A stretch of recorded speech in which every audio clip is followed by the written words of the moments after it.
Baik, selamat siang Romo, Suster, para dokter, dan Bapak Ibu sekalian peserta webinar yang diselenggarakan oleh YPMK Perdaki dan PPKC. Kali ini YPMK Perdaki membuat serial webinar tentang palliative care. Jadi Bapak Ibu, pelayanan palliative care adalah layanan terpadu dan menyeluruh dengan pendekatan multidisiplin yang bekerja secara interdisiplin. Layanan ini penting sekali karena penyakit pasien tidak dapat disembuhkan dengan hanya modalitas pengobatan yang ada saat ini, tetapi juga harus bertujuan untuk meningkatkan kualitas hidup pasiennya sehingga bisa maksimal mungkin serta mengurangi gejala yang mengganggu. Maka untuk itu kita harus memperhatikan beberapa aspek untuk pasien dan keluarga, baik dari secara biologis maupun psikologis, sosio, dan spiritualnya. Iya Maka benar. untuk fasilitas yang mau mengembangkan layanan paliatif ini, YPMK Perdaki dan PPKC kali ini mengadakan serial webinar yang sifatnya komprehensif dengan tema memberikan secercah sinar yang membahagiakan. Baik Bapak Ibu, kita akan mengadakan serial webinar ini sebanyak 4 kali dengan beberapa aspek yang akan dibicarakan. Yang pertama tentang medis, kemudian kedua aspek spiritual, ketiga aspek keperawatan, dan yang terakhir adalah aspek psikososial. Kali ini webinar seri yang pertama akan membahas tentang aspek medis yang akan dibawakan oleh Dr. Maria A. Wicaksono. Saya akan segera membuka acara ini dengan doa. Mari kita sama-sama berdoa semoga acara ini boleh berjalan dengan lancar. Saya akan memimpin doa ini secara Katolik untuk Bapak Ibu yang beragama lain. Silahkan berdoa sesuai dengan kepercayaan masing-masing. Doa saya mulai dalam nama Bapa dan Putra dan Roh Kudus. Amin. Allah yang Maha Kasih, kami bersyukur karena siang hari ini Engkau mengizinkan YPMK Perdaki bekerja sama dengan PPKC untuk menyelenggarakan webinar tentang palliative care. Semoga apa yang disampaikan oleh para pemateri pada siang hari ini boleh membawa insight baru bagi kami semua, sehingga kami boleh meningkatkan pelayanan kami kepada sesama yang membutuhkan. Kemuliaan kepada Bapa, Putra, dan Roh Kudus, Seperti seperti pada permulaan, sekarang, selalu, dan sepanjang segala abad. Amin. Dalam nama Bapa, Putra, dan Roh Kudus. Amin. Bapak Ibu, saya ingatkan kembali, acara ini berlangsung secara virtual atau online. Maka mohon bantuan Bapak Ibu untuk supaya acara bisa berjalan dengan lancar. Mikrofonnya tolong di off atau di mute. Baik, selanjutnya kita dengarkan sambutan dari Dr. Angela N. Habibin selaku Ketua Badan Pengurus dari YPMK Perdaki. Kepada Dr. Angela dipersilakan. Baik, terima kasih Ibu MC yang cantik, Ibu Christina Bintasi atau Ibu Mimin. Biasa dipanggil nama akrabnya Ibu Mimin. Eh, Sekali lagi kita ucapkan puji syukur kepada Tuhan Yang Maha Kuasa karena pada siang hari ini kita bisa berkumpul dari berbagai daerah, dari berbagai penjuru untuk bersama-sama mengikuti webinar yang akan diadakan oleh YPMK Perdaki bekerja sama dengan PPKC, Pusat Pengembangan Kesehatan Karolus, yaitu mengenai palliative care. Tadi sudah disampaikan oleh Ibu MC bahwa memang kita harus mempunyai perhatian khusus terhadap perawatan paliatif ini karena makin banyak yang memerlukan. Dan kita juga mungkin masih ragu atau masih gamang atau masih banyak belum tahu tentang palliative care ini. Mudah-mudahan dengan mengikuti beberapa kali webinar yang kami adakan ini, kita bisa semakin mantap untuk menggeluti palliative care ini di tempat bekerja kita masing-masing. Pada kesempatan ini, saya mengucapkan terima kasih pertama-tama kepada narasumber Dr. Maria Asteria Wicaksono yang begitu sibuk dan bisa meluangkan waktu meskipun agak bergeser, tapi tidak apa-apa. Ini dari jumlah peserta, kita lihat peserta bisa mengikuti perubahan waktu karena kita beruntung punya WA group, jadi pengumuman sudah bisa dilihat oleh semua peserta begitu. Kemudian juga terima kasih kepada Ibu moderator dari jauh dari Surabaya, tetapi kita menjadi dekat melalui Zoom ini ya, Dokter Idayani. Kemudian juga pada panitia yang menyelenggarakan dari YPMK Pendaki maupun dari PPKC. Terima kasih sebesar-sebesarnya kepada PPKC, seperti tadi disampaikan Dokter Jody, bahwa ini pertama kalinya YPMK Pendaki mengadakan webinar yang ber-SKP Kemenkes. Tetapi peserta ternyata demikian banyak, dan kita beruntung mendapat dua orang staf dari PPKC yang nanti akan membantu bagaimana berproses sampai mendapatkan SKP Kemenkes tersebut. Dan terakhir kali dan bukan yang terkecil tentu, tapi yang paling penting adalah para peserta. Terima kasih para peserta telah bergabung bersama kami di sini. Apabila tidak ada peserta, maka acara ini juga tidak dapat dilakukan. Baik, terima kasih sekali lagi. Selamat mengikuti webinar. Semoga bermanfaat untuk kita semua. Tuhan memberkati. Saya Hmm. kembalikan kepada Ibu MC. Terima kasih Dokter Angela. Selanjutnya kita akan sama-sama mendengarkan penjelasan tentang pelataran sehat yang akan dibawakan oleh PPKC karena banyak sekali pertanyaan di WA Group yang saya lihat tentang ini. Kepada Ibu Erlia dan Pak Asep dipersilahkan untuk menjelaskan tentang pelataran sehat. Oke. Baik, terima kasih. Selamat siang, suster, dokter, Bapak Ibu sekalian, peserta webinar palliative care ini. Sungguh menjadi suatu kebanggaan buat kami karena mendapat kepercayaan dari YPK Perdaki untuk bekerjasama dalam pelaksanaan webinar tersebut. Nah, seperti kita ketahui bahwa saat ini semua penyelenggaraan webinar, seminar, workshop, dan sebagainya untuk mendapatkan SKP itu harus menggunakan pelataran sehat. Nah, bersama ini kami akan nanti menjelaskan bagaimana prosesnya sampai yang pertama-tama bahwa semua peserta harus mempunyai akun di pelataran sehat apabila menghendaki bisa mendapatkan SKP. Jadi semua sudah membuat akun. Selanjutnya nanti staf kami, Mas Asep akan menjelaskan langkah-langkah yang kita lakukan di pelataran sehat dari SDM, dari satu set SDMK di bridging ke pelataran sehat sampai kita bisa memulai webinar tersebut dan menyelesaikannya. Selanjutnya saya serahkan layar kepada Mas Asep. Silakan Mas. Baik, terima kasih Berlia. Selamat siang, dokter, Bapak, Ibu, dan suster. Perkenalkan saya dengan Asep. Izinkan sebelum memulai kegiatan, saya akan mensosialisasikan untuk penggunaan pelataran sehat ya, yang dimana tadi sudah diinfokan oleh Bu Erlia. Saat ini regulasi terbaru untuk kegiatan webinar dan pelatihan itu sertifikat dan SKP dikeluarkan dari Kemenkes. Saya izin share screen. Vaksin saya sudah terlihat, Bapak, Ibu, dan Dokter. Terlihat, Pak. Ya. Nah, mulai tahun 2024 ini, pelataran sehat itu diakses melalui satu sehat SDMK. Ya. Satu sehat SDMK itu pintu masuk, rencananya itu nanti pintu masuk seluruh aplikasi Kemenkes. Ya. Dari mulai pelataran sehat, dan sekarang yang terbaru ada SKP Platform. SKP Platform ini nanti terintegrasi dengan untuk perpanjangan SIP ya, Bapak Ibu dan Dokter, mungkin nanti SKP platformnya juga silakan dicek, silakan diinput, mungkin ada yang belum diinput SIP-nya atau lahan praktiknya itu nanti diinput di SKP platform. Karena dari SKP platform ini eh, nanti akan terlihat kebutuhan SKP Bapak Ibu dan Dokter ya, seperti itu. Nah, untuk pelataran sehat, silakan boleh akses ke pelataran sehatnya ya.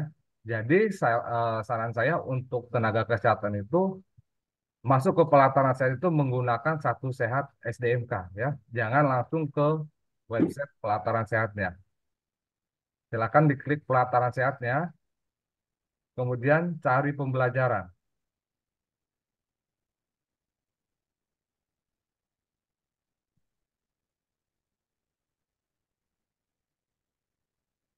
Nah, ini sudah masuk ke beranda pelataran sehat. Yang tadi pertama itu aplikasi Satu Sehat SDMK ya, Bapak Ibu Dokter, itu pintu masuk seluruh aplikasi di bawah Kemenkes. Nah, sekarang yang sudah tampil ini adalah Pelataran Sehat ya.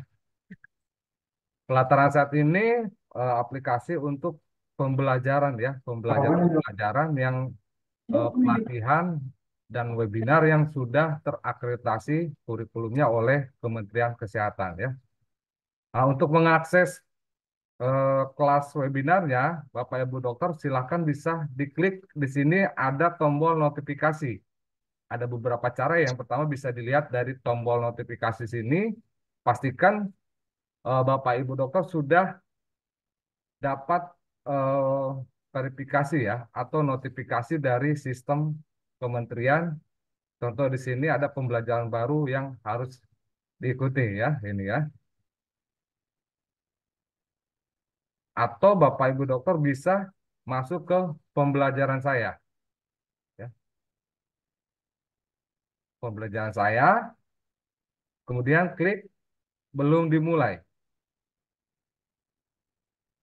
Nah, akses ini bagi Bapak Ibu yang dokter yang sudah meminta akses dan kami sudah approve aksesnya ya. Bila ada yang belum meminta akses atau memang belum di approve eh, peminta aksesnya, silahkan boleh share di WA Group, nanti kami bantu verifikasi ulang ya.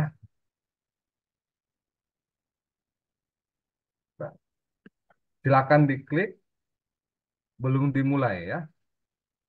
Nah, jika kita klik belum dimulai, nanti akan muncul kelas webinar yang diikuti ya.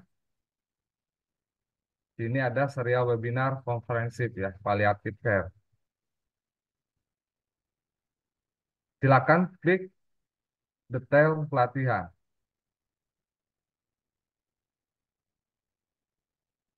Nah, untuk mengakses kelasnya, Bapak Ibu dan Dokter harus klik mulai belajar ya. Pastikan tombol belajarnya memang hijau ya. Terkadang ada tombol belajar yang warna abu-abu, itu biasanya ada kegiatan atau webinar pelatihan yang belum diselesaikan sebelumnya. Gitu ya. Silakan diklik. Di sini ada masuk ke konten pembelajaran ya. Konten pembelajaran sampai dengan tanggal 18 Juli ya nanti ya. Jadi Bapak Ibu harus mengikuti langkah-langkah seluruh step di pelataran sehatnya ya.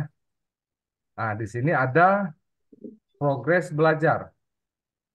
Progres belajar ini harus mencapai 100% ya. Bapak Ibu dan Dokter harus dipastikan 100% sampai dengan nanti pengisian post test ya, pengisian post test, evaluasi penyelenggaraan dan ulasan ya.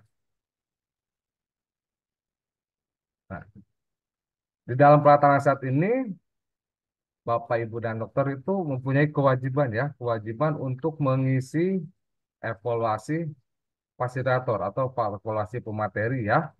Jadi kami harapkan setiap pemateri selesai memberikan materi, Bapak Ibu dan Dokter langsung eh, menginput evaluasinya ya, menginput evaluasi pemateri dengan klik dulu bagian selanjutnya.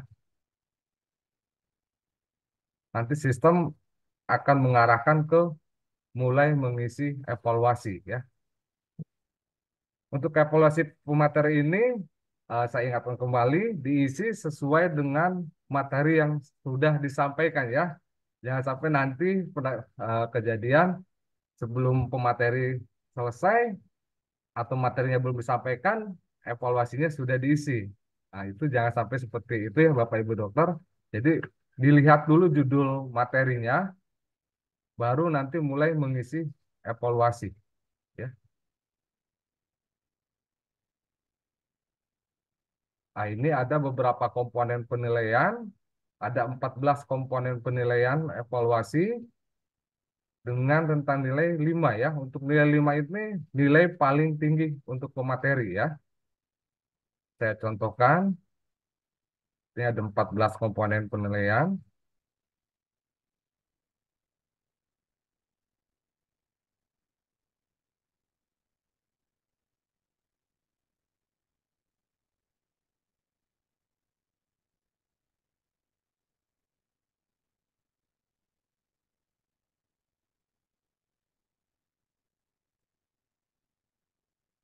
Nah, jika Bapak Ibu dokter sudah berhasil mengisi evaluasi pemateri, nanti akan ada notifikasi selamat Anda telah menyelesaikan evaluasi fasilitator. Tinggal diklik ke halaman depan kuesioner.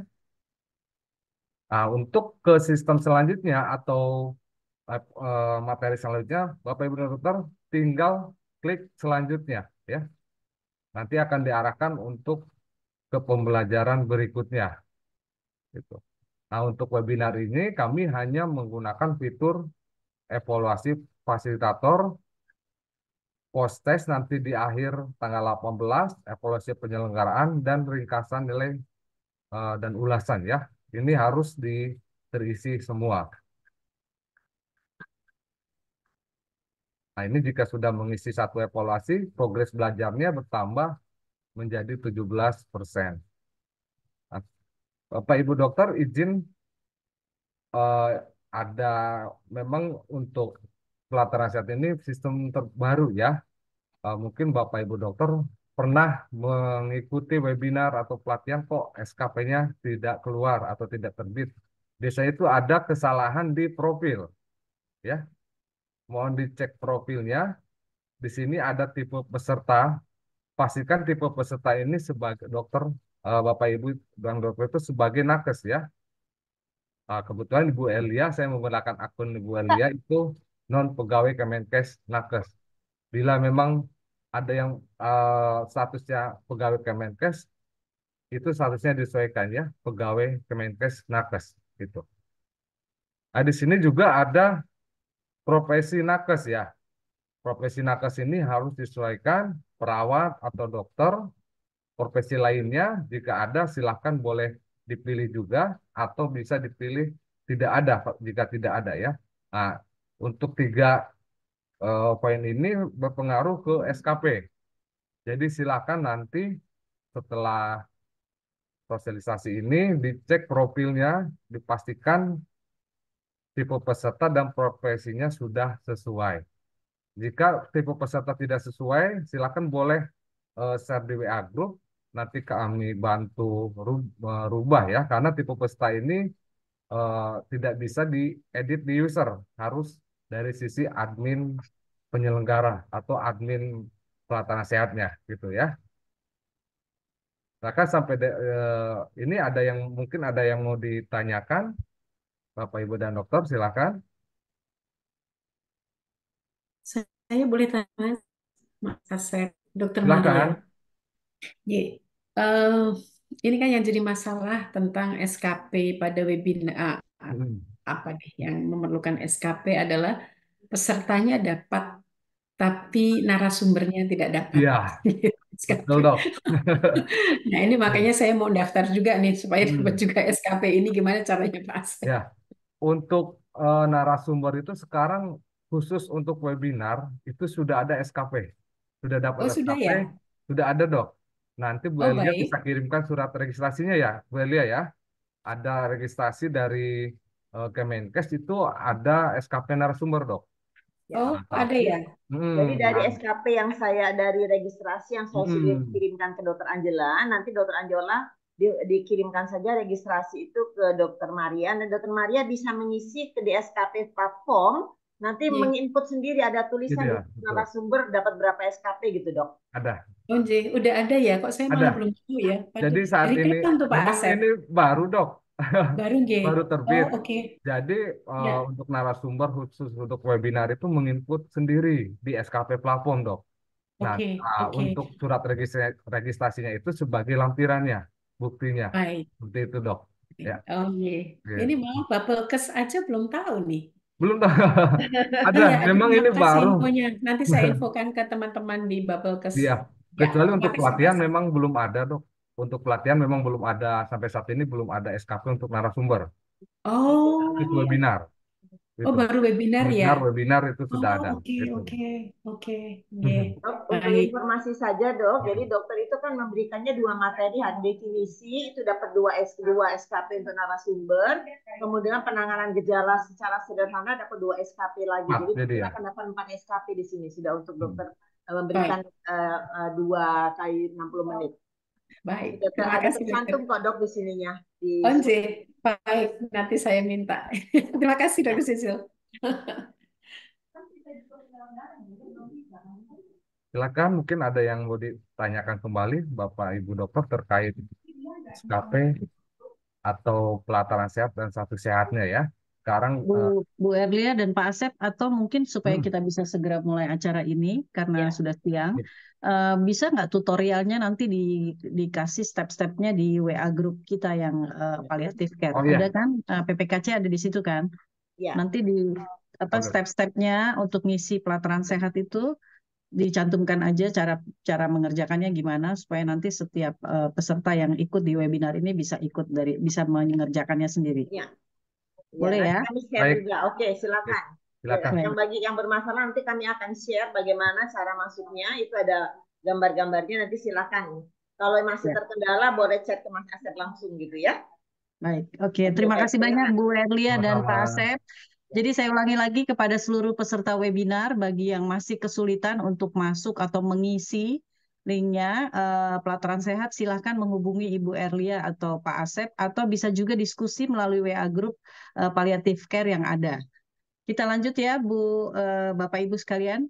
Kita akan masuk ke acara inti kita pada siang hari ini untuk webinar tentang aspek medis dari palliative care yang akan dibawakan oleh Dr. Maria. Saya akan bacakan CV dari moderator kita siang hari ini, yaitu Dr. Idayani Mariadi.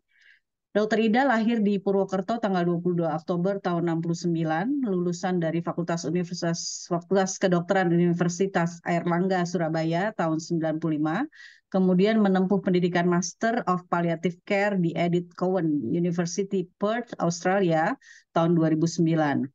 Karir beliau saat ini adalah sebagai dokter spesialis paliatif dan ketua tim paliatif di Rumah Sakit Santo Vincentius Paulo, Surabaya dari 2009 sampai sekarang, dan beliau juga sebagai anggota dari Yayasan Paliatif Surabaya di tahun 2018 hingga sekarang. Kepada Dr. Idayani, saya persilahkan untuk memandu acara webinar ini sampai selesai nanti. Silakan dokter. Ya, terima kasih Bu Christine. Selamat bergabung, selamat berjumpa para hadirin semua. Maaf, suara saya jelas terdengar? Jelas dokter. Ya, baik, terima kasih. Eh, Senang sekali berkesempatan bertemu meskipun hanya secara virtual dengan para hadirin sekalian yang pastinya merupakan pionir atau apa namanya pejuang paliatif di tempat kerja masing-masing. Eh, Pembicara kita kali ini adalah pakar paliatif di Indonesia saat ini. Saya perkenalkan kurikulum vitae-nya. Dr. Maria Asteria Wisaksono lahir di Yogyakarta 10 Agustus 1961. Untuk riwayat pendidikannya, sebagai dokter, lulus dokter tahun 1987 dari FK UGM Yogyakarta, Certified of Palliative Care tahun 2004, kemudian Master in Palliative Care dari Flinders University Adelaide, Australia, kemudian sebagai doktor ilmu kedokteran palliative care dari FK KMK UGM tahun 2021. Untuk riwayat pekerjaan sampai dengan saat ini staf deteksi dini Rumah Sakit Kanker Darmais, kemudian staf palliative care dari Northern Territory Palliative Care Australia sampai tahun 2023. Saat ini sebagai kepala unit paliatif di Rumah Sakit Kanker Darmais, staf paliatif dan advisory board member dari instalasi Rumah Sakit Kanker Darmais Jakarta dan Kepala Klaster Paliatif dari Rumah Sakit Susi. Untuk pelatihannya yang pernah beliau tempuh, Clinical Attachment in Palliative Care, Clinical Attachment dari MD Anderson Care Center USA, kemudian Advanced Course of Senior Palliative Care Professional dari St. Christopher Hospice UK. Pelatihan yang pernah ditempuh sebagai the trainer palliative care dari American Society of Clinical Oncology dan pelatihan keterampilan dasar clinical teacher dari FKUI dan UPH tahun 2024. Oke, untuk mempersingkat waktu, em, kami serahkan waktu dan tempat kepada Dokter Maria. Silakan, Dokter. Terima kasih Dokter Idayani untuk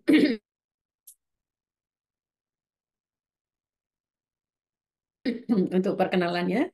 Ini active care saya kira. Baik, yang sangat saya hormati Ibu Ketua YPMK Perdaki, para pastor, suster, dan sejawat yang saya kasihi. Selamat siang, salam sejahtera untuk kita semua. Suatu kehormatan ini untuk saya mendapatkan kesempatan untuk berbagi tentang perawatan paliatif. Dan saya mohon izin untuk share screen. Oh, sebentar. Ya, oh. Sebentar. Ya.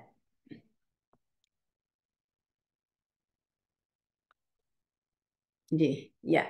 Khusus dari aspek medisnya sudah bisa dilihat dengan baik. Ya, Sudah, Dokter. sudah bisa Sudah. dilihat ya. Baik. Ya, Bapak dan Ibu sekalian, saya percaya bahwa kita semua adalah juga pelaku perawatan paliatif, hanya tidak menyadari bahwa oh ini toh yang dinamakan dengan paliatif gitu ya. Nanti akan kita lihat. Ya, di sini saya menampilkan gambar yang saya kira kita semua bisa memahami bahwa di dalam perawatan paliatif itu tidak hanya tangan kanan kita yang bermanfaat, yang memiliki arti bagi setiap pasien dan orang-orang terdekatnya yang perlu kita layani. Tangan kanan kita biasanya memegang alat-alat kedokteran ya yang hanya berfungsi untuk melakukan assessment dan kemudian nanti menjadi dasar dalam tindakan medis yang kita lakukan secara fisik. Namun mari saya mengajak Bapak Ibu sekalian juga memakai tangan kiri kita. Ya, tangan kiri yang meskipun tidak memegang alat medis, tetapi sentuhan yang penuh kasih ya bagi pasien kita itu sudah sesuatu sekali bagi mereka. Ada kalanya nanti tangan kanan kita sudah tidak berfungsi karena pasien tidak memerlukan lagi stetoskop, tidak memerlukan lagi pengambilan darah dan sebagainya. Kemudian tangan kiri kita, kehadiran kita yang utuh di tengah keluarga yang sedang kesulitan merawat pasiennya, di tengah pasien itu sendiri yang sedang mengalami berbagai aspek kehidupan yang berubah dan ketidakpastian menjadi sesuatu yang sangat berarti bagi mereka. Nah, dari aspek medis saya akan membahas nanti, sahabat sekalian, ini sebetulnya prinsip dasar perawatan paliatif itu seperti apa. Kemudian dalam hal bioethics, karena seringkali saya mendapat pertanyaan, sebetulnya paliatif itu etanasia atau bukan sih, gitu ya. Nanti kita akan bahas. Kemudian hal-hal yang penting sekali dari aspek medis perawatan paliatif adalah bagaimana kita memberikan informasi, berdiskusi dengan pasien, ya, kemudian dan segala hal yang mereka perlukan untuk kemudian mereka bisa terlibat nanti di dalam perawatan mereka sendiri. Bagaimana tata laksana gejalanya, dasarnya seperti apa. Kemudian juga hal yang penting lagi adalah prognostication. Apa itu nanti akan kita bahas. Bagaimana pengambilan keputusan itu menjadi hal yang sangat penting di dalam aspek medis perawatan paliatif. Bagaimana kita menahan dan menghentikan terapi medik dan bagaimana kita bicara tentang allow natural death yang dulu namanya adalah do not resuscitate. Nah, perawatan paliatif itu sendiri apa sih yang mendasari gitu ya? Yang mendasari adalah hak setiap pasien untuk mendapatkan perawatan yang terbaik sampai akhir hayatnya. Ini yang membedakan dengan layanan medis yang lain. Karena begitu pasien dinyatakan, oh ini sudah tidak bisa diapa-apakan, kemudian tenaga medis mulai meninggalkan mereka.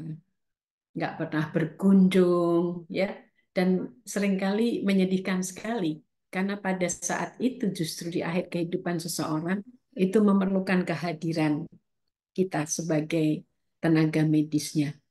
Nah, hal ini dianggap penting oleh WHO karena kemudian kebutuhannya yang meningkat di tahun 2014,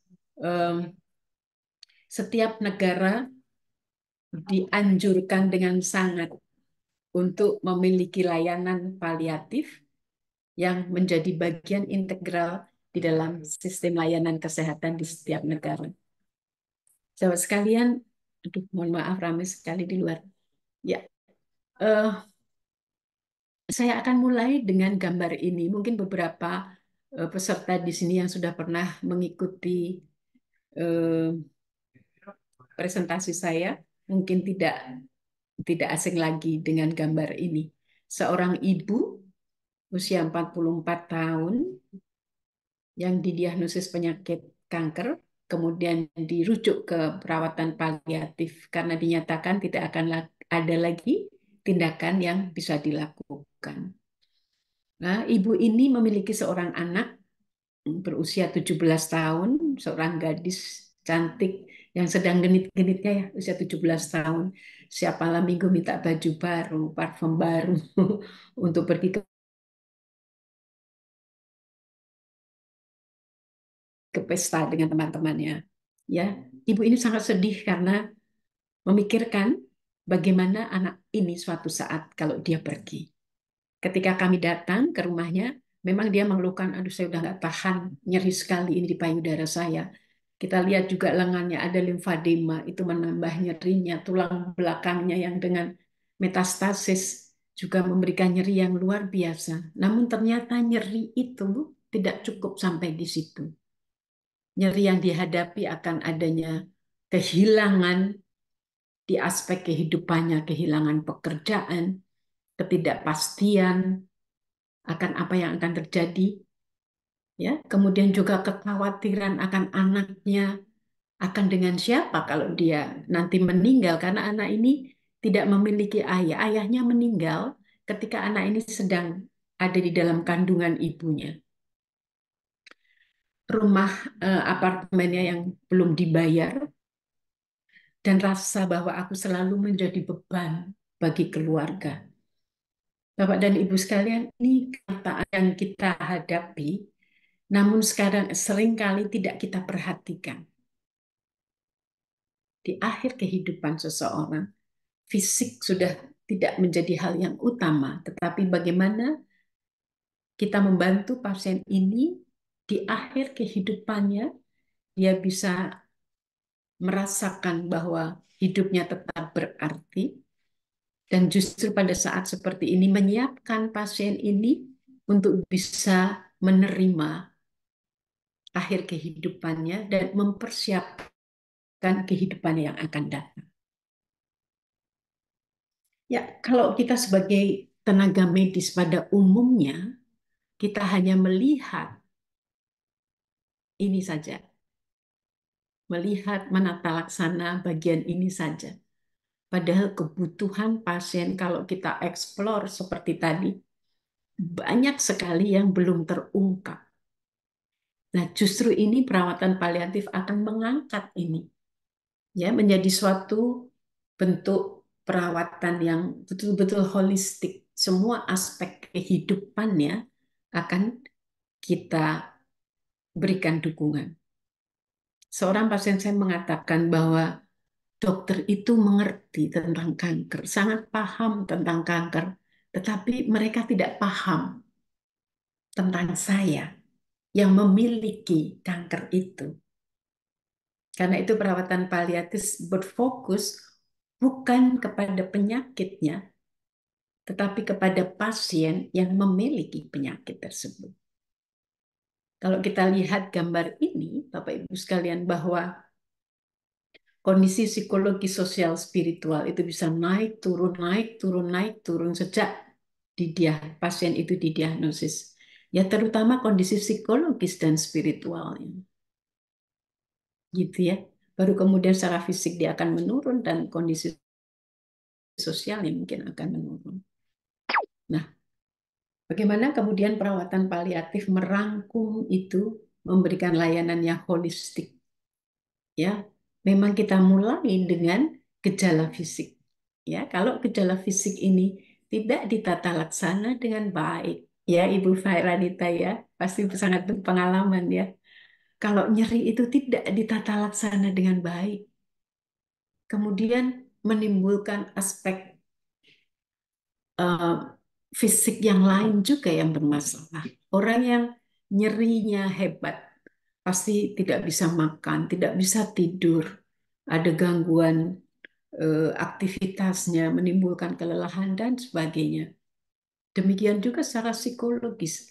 Banyak sekali nyeri yang tidak tertata laksana baik yang kemudian menimbulkan kecemasan, depresi, kesedihan, ya, rasa aduh aku ditinggalkan teman-teman, kehilangan harapan dan sebagainya.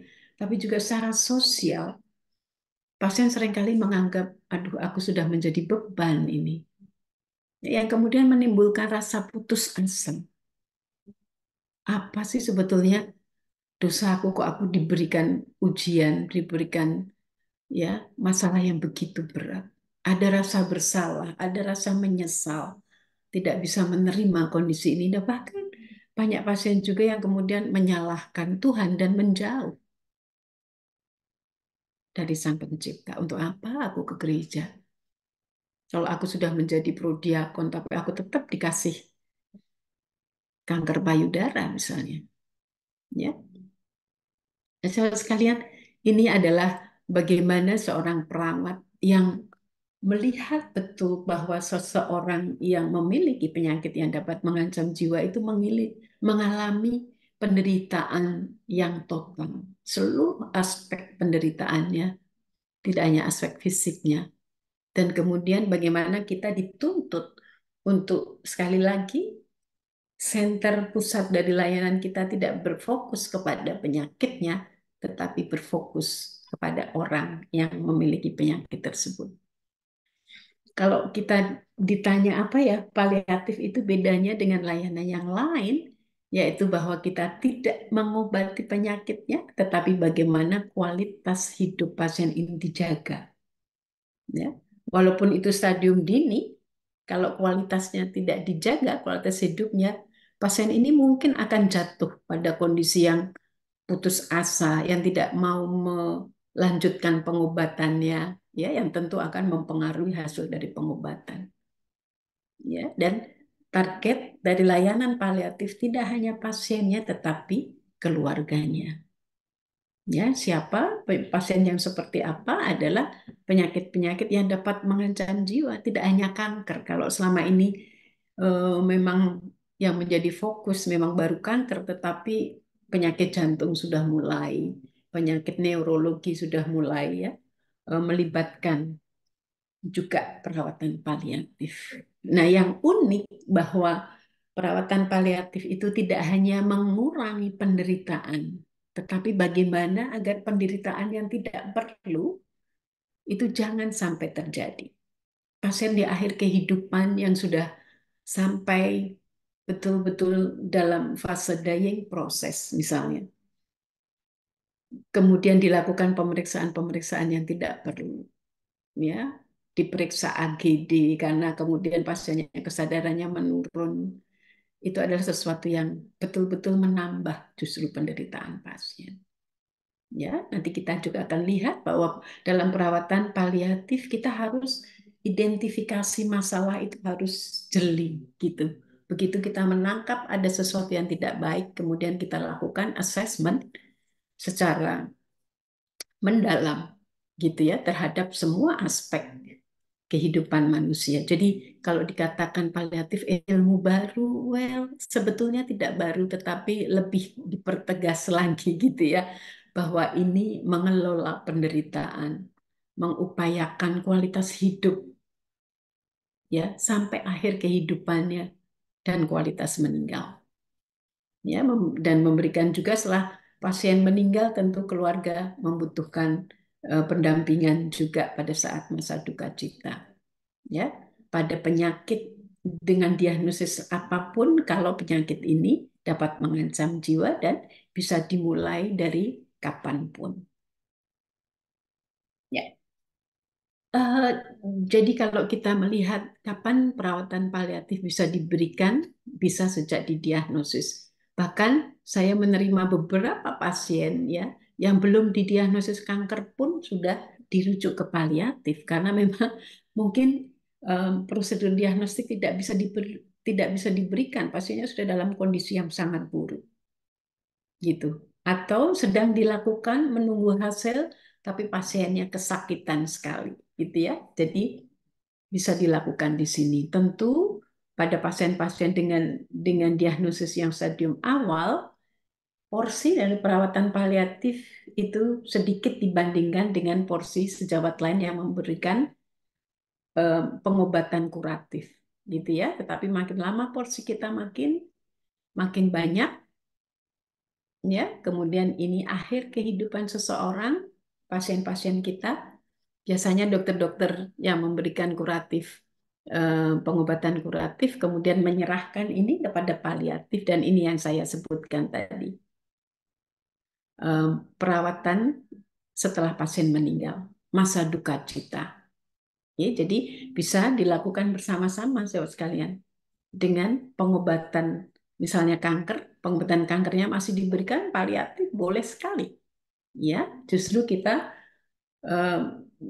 saya berharap bahwa perawatan paliatif bisa menjadi support, bisa mendukung tim onkologi misalnya di bidang kanker agar supaya apa yang mereka rencanakan ya tentang treatmentnya bisa tertata laksana dengan baik. Gitu. Jangan sampai pasien ini waktunya kemoterapi tapi tidak berangkat kemoterapi dengan alasan yang sebetulnya, waduh, ini kalau paliatif dilibatkan kan tidak terjadi, ini pasien tidak mendapatkan cancer treatment. Ada pasien yang berhalangan hadir di saat kemoterapi karena ternyata anaknya tidak ada yang menjaga dan sebagainya. Ya, itu sangat menyedihkan dan tentu kemudian antrenya akan sangat panjang nanti, ya. Ya, pengobatan biasanya kalau diberikan di stadium awal kita tahu tujuannya adalah untuk menyembuhkan, ya. Kemudian di saat stadiumnya mulai stadium lanjut tujuannya adalah bagaimana tuh untuk memperpanjang usia harapan hidup. Tapi kemudian ketika betul-betul di di stadium terminal, betul-betul kualitas hidup, kualitas akhir kehidupan dan kualitas kematian yang akan dicapai. Ini tugasnya, sahabat sekalian, kita perlu sekali membangun hubungan yang baik dengan pasien dan keluarga. Dokter yang bukan paliatif seringkali diribetkan oleh kondisi keluarga yang menuntut ini, menuntut itu. Dan juga beberapa kali mengatakan saya akan tuntut dokternya dan sebagainya ya. Bagaimana perawatan paliatif justru diharapkan bisa mengembalikan kepercayaan pasien dan keluarga dan membangun kembali hubungan yang baik gitu. Karena kalau tidak ada hubungan baik, bagaimana kita bisa melakukan assessment dan pengobatan dengan baik? Ya, ini tadi sudah saya sampaikan bagaimana menata laksana gejala psikologis dan fungsional. Nah, ini penting. Bagaimana tugas kita adalah menggali sejauh mana pasien itu sudah mengerti tentang penyakitnya. Tentang pengobatan yang diberikan sekarang, sering pasien tidak tahu kalau pengobatan yang diberikan sekarang ini bukan untuk menyembuhkan loh. Gitu ya. Ini upaya untuk memperpanjang survival, angka harapan hidupnya gitu ya. Dan seringkali juga dokter yang lain tidak bicara tentang prognosis. Nah, ini nanti tugas kita. Bagaimana prognosis itu perlu untuk kita diskusikan baik dengan pasien kalau memang siap dan menginginkan, dan tentu dengan keluarga. Ya, komunikasi yang efektif, mengklarifikasi tentang tujuan pengobatannya, apa yang akan dilakukan, dengan cara apa, dilibatkan juga apa yang diinginkan oleh pasien, apa yang tidak diinginkan oleh pasien. Ya, seluruh kondisi pasien, kebutuhan-kebutuhan perlu kita lakukan dukungan sehingga pasien tersebut bisa mencapai apa yang mereka harapkan, terutama untuk yang di akhir kehidupannya. Ya, ini membuat keputusan ternyata seringkali tidak mudah, baik bagi pasien maupun keluarga. Dok, ini operasi apa enggak ya? Kemo apa enggak ya? Dokter yang ini bilang ini dulu, dokter yang lain bilang lebih baik ini dulu. Gitu ya, nanti kita akan membantu itu. Nah, kemudian di akhir kehidupan, bagaimana kita membantu pasien agar proses kematian dan kematian itu menjadi sesuatu yang tentu tidak mengenakkan, tetapi bagaimana yang tidak enak itu bisa menjadi lebih baik. Jadi pasien betul-betul bisa menerima kondisi akhir kehidupannya, ya, secara nyaman dan bermartabat. Ini tadi saya kira sudah. Dan kemudian ini kita tidak bisa bekerja sendiri, sahabat sekalian. Sahabat yang kerja di rumah sakit tentu tidak akan merawat pasiennya sampai meninggal di rumah sakit jika diindikasikan. Ya, kita akan berkoordinasi dengan teman-teman di layanan primer, misalnya, agar supaya bed yang ada di rumah sakit bisa dipakai oleh pasien-pasien lain yang sudah menunggu antre untuk operasi, misalnya, atau untuk kemo, atau untuk tindakan yang lain. Baik, nah ini prinsipnya yang harus kita ketahui dengan baik. Karena kalau ini tidak kita mengerti betul, kita akan ragu-ragu melakukan benar nggak sih paliatif ini, gitu ya. Karena jangan-jangan seperti saat saya baru pulang, setiap orang kalau lihat saya, wah Maria kamu tuh melakukan euthanasia, gitu ya. Mari kita lihat satu persatu.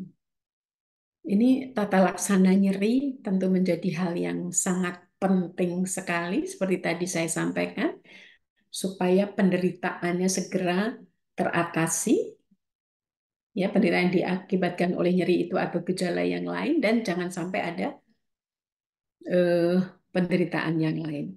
Banyak pasien yang mengatakan, dokter aku sudah tidak kuat, aku lebih baik mati, gitu ya. Aku nggak takut mati, yang aku takut adalah nyeri.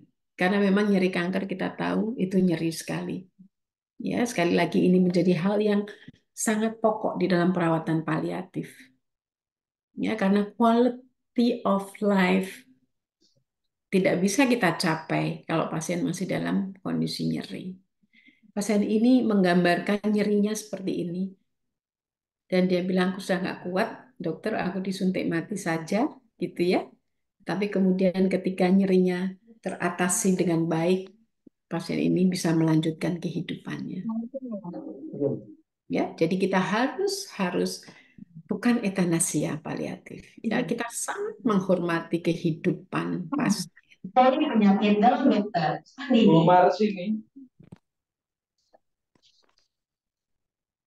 Tetapi sekaligus juga ya langsung ya. Ada keluhan apa Ibu? Sama lainnya.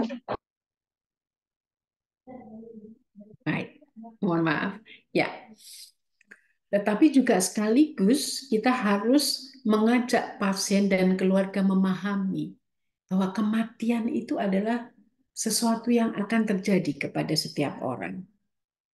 Bahwa proses kematian itu harus secara natural, gitu ya. Dan bagaimana kita bisa mengajak pasien untuk menghabiskan harinya tidak dengan memikirkan tentang kapan aku mati, tetapi lihat pasien ini. Dia sangat menikmati akhir kehidupannya bersama dengan cucu-cucunya. Gitu ya. Ini kondisi kira-kira 3 minggu sebelum pasien ini meninggal. Betul-betul bisa menikmati dan dia ingin dikenang sebagai seorang kakek yang sangat mengasihi cucu-cucunya. Ya, paliatif tidak bertujuan untuk mempercepat kematian seperti tadi yang saya sampaikan, tetapi dying proses kematian itu juga bukan sesuatu yang harus ditunda. Ya, Jangan kita biarkan pasien yang sudah sebetulnya tidak kuat lagi, ya, pasien yang memang sudah meninggal sebetulnya, tetapi kemudian dying prosesnya kita perpanjang dengan memberikan obat, dengan memberikan alat-alat gitu ya, yang tidak akan memperbaiki kondisi mereka. Mereka tetap akan meninggal, tapi prosesnya kita perpanjang dengan alat-alat itu. Bukan itu perawatan paliatif. Ya, tentu pada kondisi seperti ini misalnya. Ya, kalau kemudian terjadi henti jantung, sahabat sekalian, apakah pasien ini masih akan kita masukkan, masih akan kita resusitasi dan kita masukkan ke ICU untuk perawatan selanjutnya? Perlu memerlukan diskusi yang sangat detail bersama dengan tim dokter lain yang merawat, dengan komite etik, dengan komite medik dan sebagainya, sehingga betul-betul kita satu suara. Oh betul, ini masuk ke stadium terminal. Oh betul, ini resusitasi tidak akan ada manfaatnya, hanya akan menambah perdarahannya pasien ini, gitu ya, dan sebagainya. Baik.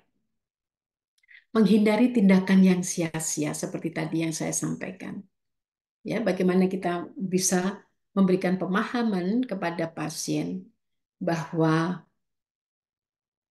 apapun yang kita lakukan kalau pasien itu masuk di akhir kehidupan tidak akan ada gunanya dan justru akan memberikan penderitaan yang tidak perlu kepada pasien.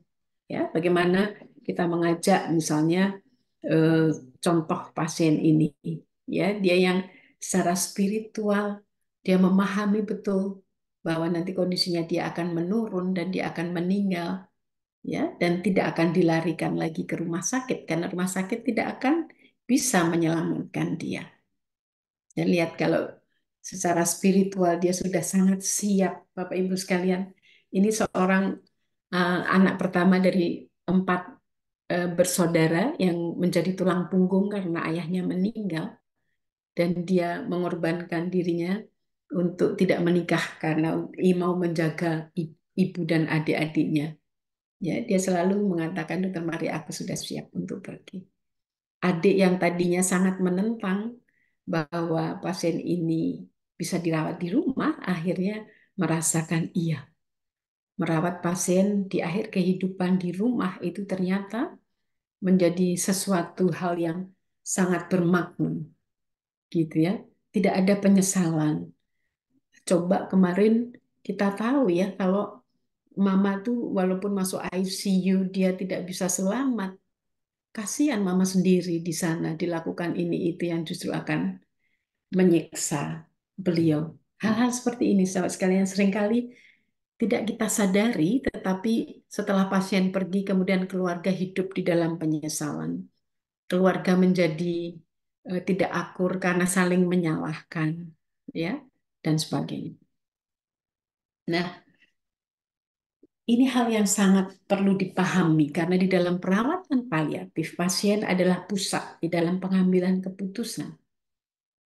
Gitu. Kalau pasiennya mau dan kalau pasiennya mampu tentunya untuk mengambil keputusan. Karena itu perawatan paliatif sebaiknya diberikan di awal. Bukan awal sekali, tentu mungkin belum perlu, tetapi tidak pada saat pasien sudah tidak memiliki kapasitas untuk membuat keputusan. Ya, ini seorang ibu yang betul-betul memahami betul kondisinya dan menyiapkan segala sesuatu untuk anak yang akan ditinggal. Dan dia memahami bahwa resusitasi akan tidak bermanfaat dan justru akan menambah penderitaannya. Karena itu dia menandatangani sendiri persetujuan bahwa tidak akan dilakukan resusitasi. Bukan pasien ini diminta ibu mau resusitasi atau tidak. Ya, tetapi justru kita menyampaikan resusitasi tidak akan bisa diberikan karena tidak akan ada manfaatnya dan justru akan menambah penderitaannya. Ya, sahabat sekalian, kita hidup di dalam masyarakat yang pasien adalah milik dari keluarga. Keluarga seringkali dihadapkan pada situasi yang menakutkan. Gitu ya. Sorry.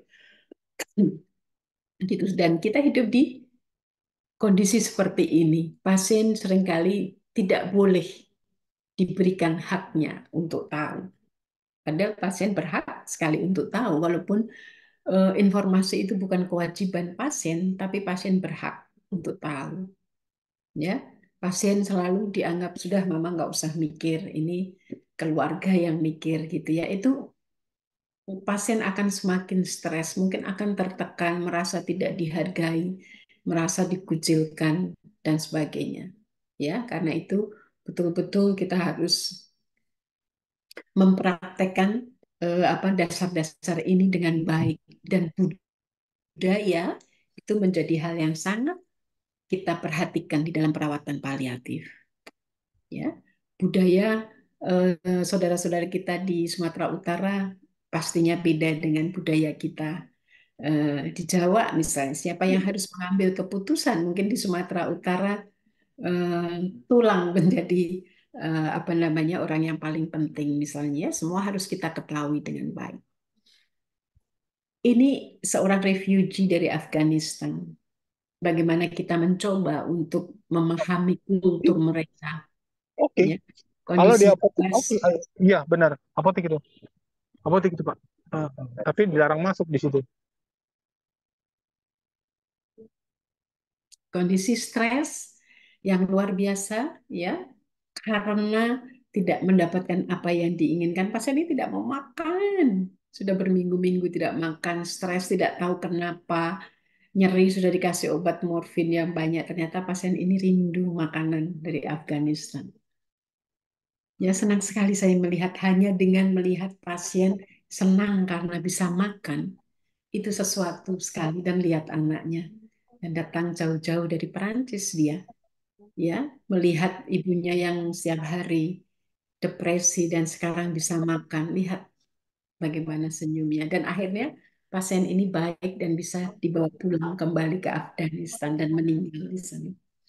Bagaimana ini pasien kita orang India, kita harus sangat menghormati sekali kulturnya. Dan bagaimana kalau di dalam keluarga ada keyakinan yang berbeda? That's fine. Ya, kita harus justru menyatukan. Mungkin yang saat ini keluarga tidak akur karena berbeda keyakinan dan sebagainya. Ya, bagaimana ibu ini, ya, setelah pernikahan putranya yang tadinya memang tidak bisa terima karena memiliki keyakinan lain, tetapi bagaimana kita meyakinkan bahwa ya, ini akan bermanfaat sekali untuk anaknya. Dan sampai sekarang ibu ini masih ada. Ini sudah dirawat bertahun-tahun oleh paliatif. Tidak dengan cancer treatment, tapi hidup dengan kualitas hidup yang baik. Nah, bagaimana juga perawatan paliatif itu memberikan dukungan kepada keluarga. Ya, tidak hanya kepada pasien, ya. Ini pasien yang kita temukan dalam kondisi yang sangat tidak baik, tiduran di sini karena kesakitan. Ternyata kesakitannya tidak hanya sakit fisiknya, tetapi kerinduannya, rasa bersalahnya. Dia mengirim anaknya yang disekolahkan di luar kota, dititipkan karena dia tidak mampu lagi membayar apa pembiayaan pendidikan di Jakarta. Gitu. Loh, saya tanya, lo kan pendidikannya, sekolah kan nggak bayar. Iya dokter, tapi bukunya, seragamnya, dan sebagainya, dan sebagainya. Dan dia merasa sudah putus asa, aku untuk apa ayah yang tidak ada manfaatnya lagi membebani istriku. Lalu dalam diskusi kita menangkap, oh bapak ini ingin juga berperan. Kita buatkan aja nih warung kecil betul-betul di depan tempat tidurnya, saudara sekalian. Dan dia bisa melayani pembeli dengan baik. Istrinya ingin jadi tukang ojek, ya, kita fasilitasi dan membawa anaknya kembali ke Jakarta, sekolah kembali di sana, dan sampai pasien ini meninggal. Ya, bagaimana kemudian rumah harus dikondisikan sedemikian rupa sehingga betul-betul keluarga ini walaupun ada yang sakit, tetapi tidak semua lumpuh, gitu. Kondisi-kondisi yang kurang baik disupport supaya menjadi baik. Situasi-situasi yang seringkali di luar dugaan kita ketika datang di rumah sakit kita jumpai ini anaknya yang mental retarded. Bagaimana menjelaskan kepada anak ini dan ikut melibatkan anak ini dalam merawat ayahnya yang mau pergi. Ya, kakak-kakak yang biasanya disingkirkan oleh keluarganya, fokus kepada anaknya yang sakit ini dan ini menjadi terabaikan, jadi anak nakal, jadi ya perlu minta perhatian dan sebagainya. Ya, bagaimana anak ini tetap bisa bermain dan dianggap penting juga di dalam keluarga. Gitu ya, cucu yang dilibatkan untuk merawat neneknya. Ini lihat Bapak Ibu sekalian, anak-anak 4 yang ayahnya sebentar lagi pergi dan ibunya betapa repotnya. Ya, bagaimana perawatan paliatif memberikan dukungan itu. Dan ini seringkali terjadi, ditemukan di dalam keluarga, walaupun keluarga Kristiani. Perpecahan di dalam keluarga, suami istri yang tidak rukun, yang sudah berpisah, ranjang bertahun-tahun, akhirnya kembali. Gitu ya, itu blessing. Itu berkat, itu rahmat yang luar biasa bagi tim paliatif. Pasiennya tetap meninggal. Tetapi meninggal dalam kondisi yang tidak khawatir dengan kondisi ayah ibunya, yang senang karena ayah ibunya bisa kembali rujuk seperti itu. Nah, sahabat sekalian, hak-hak pasien seringkali kita abaikan. Ya, hak untuk tetap diperlakukan sebagai manusia hidup sampai pasien meninggal. Seperti tadi, kita lupa bahwa pasien-pasien yang sudah mau meninggal itu pun perlu informasi, perlu dipeluk, perlu kehangatan keluarganya dan sebagainya. Itu yang seringkali kita abaikan. Kita seringkali memberikan jawaban yang tidak jujur. Yang maksud kita adalah supaya tenang, tetapi bukan itu yang diharapkan oleh pasien. Pasien justru akan gelisah kalau kita tidak berani menyampaikan secara jujur apa yang terjadi. Ya, keluarga yang melarang untuk memberitahu bahwa usia ibunya tidak panjang lagi, gitu ya. Justru ibunya akan menjadi kecewa dengan anak. Kenapa kamu tidak jujur? Kan ini aku ingin mempersiapkan diri juga untuk kepergianku. Ya, kita tidak jarang sekali kita meminta pasien untuk mengekspresikan perasaannya, apa yang dialami, gitu ya, kesedihannya, ketakutannya, tetapi juga mungkin kemarahannya. Kita seringkali hanya bicara dengan keluarga apa yang akan dilakukan, padahal pasiennya masih punya kompetensi untuk membuat keputusan. Dan seringkali kita membiarkan pasien kita meninggal sendiri. Itu padahal hak pasien untuk tidak meninggal sendiri. Ya, Bapak Ibu sekalian, mari kita belajar bagaimana setiap pasien kita kalau pada akhirnya harus pergi karena penyakitnya, mereka terbebas dari nyeri dan bisa meninggal dalam kondisi damai dan bermartabat, tidak dengan alat-alat yang segala macam. Lihat, ini kematian yang luar biasa. Ya, yang tentu dengan kesedihan mendalam, iya, tetapi kemudian kerelaan untuk melepas anak kesayangannya ini menjadi sesuatu yang memang diharapkan oleh pasien ini. Kita diminta oleh pasien untuk, dokter, tolong kasih tahu mama, ya tolong support mamaku supaya bisa menerima bahwa aku sudah akan pergi. Nah, kita dihadapkan pada kondisi masyarakat kita yang menganggap kematian itu adalah kegagalan. Mereka tidak siap dengan ketuaan, tidak siap dengan kerapuhan, gitu ya. Dan mengupayakan jangan sampai ada kematian gitu. Tapi lupa bahwa kita membuat pasien kita menderita. Nah, perawatan paliatif ingin kembali membawa pasien dalam suasana akhir kehidupan yang seperti itu. Ya, sahabat sekalian, ini menunjukkan bahwa biaya pasien di akhir kehidupan itu justru meningkat. Karena seringkali kita melakukan tindakan-tindakan yang sudah tidak perlu. Memberikan treatment yang harusnya tidak kita berikan karena pasien sebetulnya sudah di akhir kehidupan. Cuma cara kita untuk memuaskan keluarga, cara kita untuk menghindar dari tekanan keluarga. Gitu ya, ya sudahlah daripada ribut udah dioperasi aja. Toh pasiennya mau meninggal di atas meja operasi. Bukan seperti itu mestinya, ya. Karena kemudian kalau perawatan paliatif dilibatkan, ini penelitiannya Dr. Rudi mengatakan bahwa kita bisa menghemat antara 3 sampai 5 triliun 1 tahun. Ya. Nah, sahabat sekalian, sekali lagi yang kita rawat tidak hanya pasiennya tetapi juga keluarganya. Bantu keluarga untuk bisa membuat harapan yang realistis. Gitu ya. Kita juga harus terbuka mengetahui tentang perasaan dan kekhawatiran mereka. Mendorong juga mereka untuk mau merawat dirinya sendiri.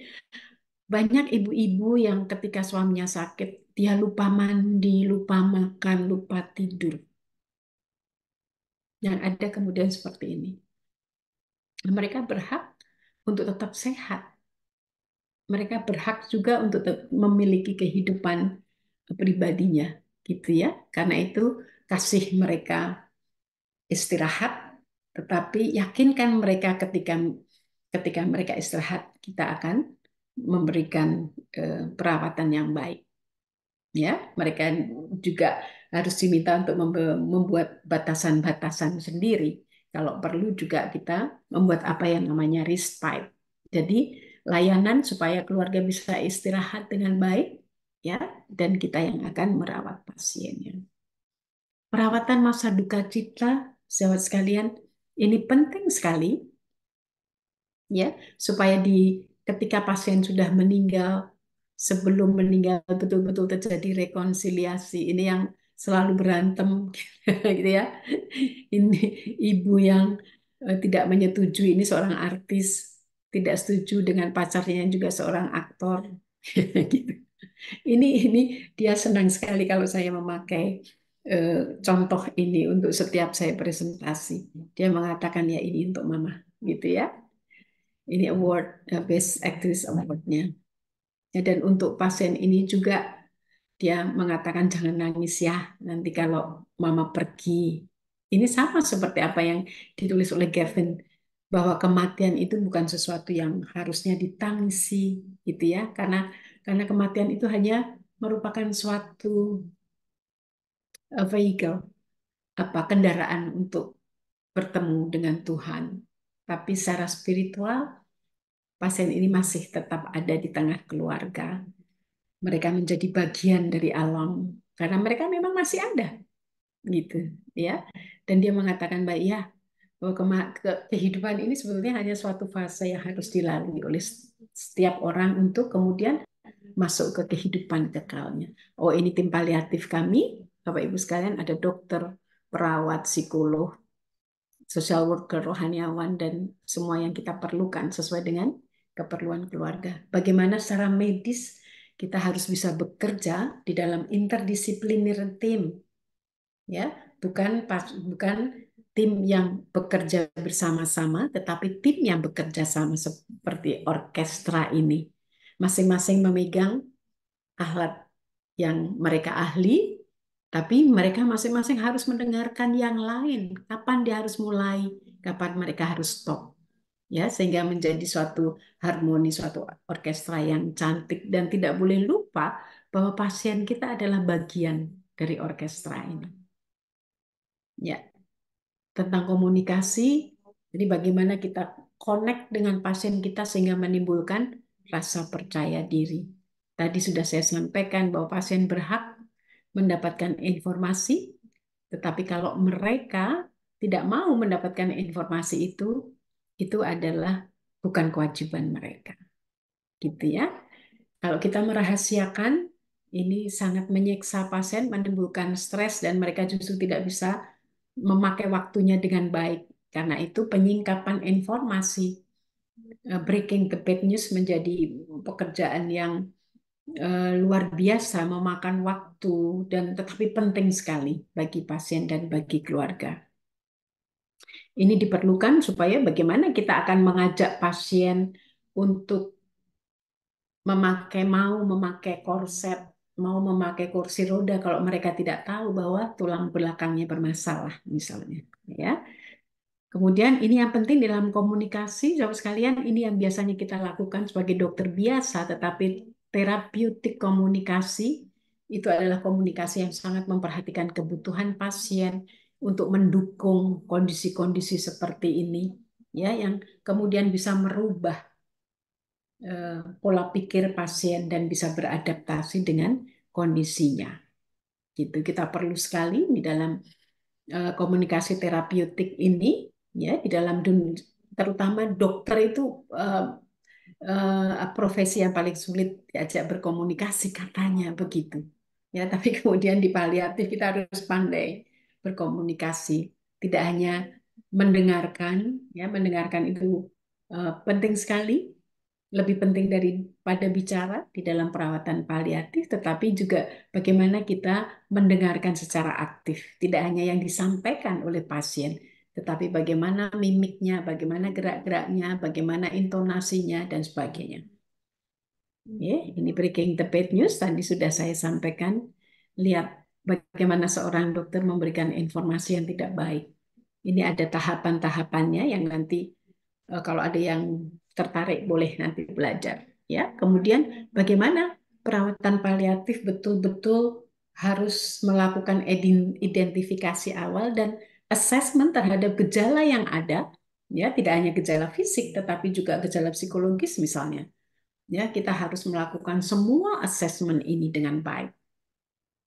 Ya, untuk betul-betul tahu pasien saya ini dalam disease trajektorinya ada di mana, tetapi juga pasien ini status psikologisnya seperti apa, kondisi sosialnya seperti apa, kemudian kehidupan spiritualnya ada di posisi yang mana.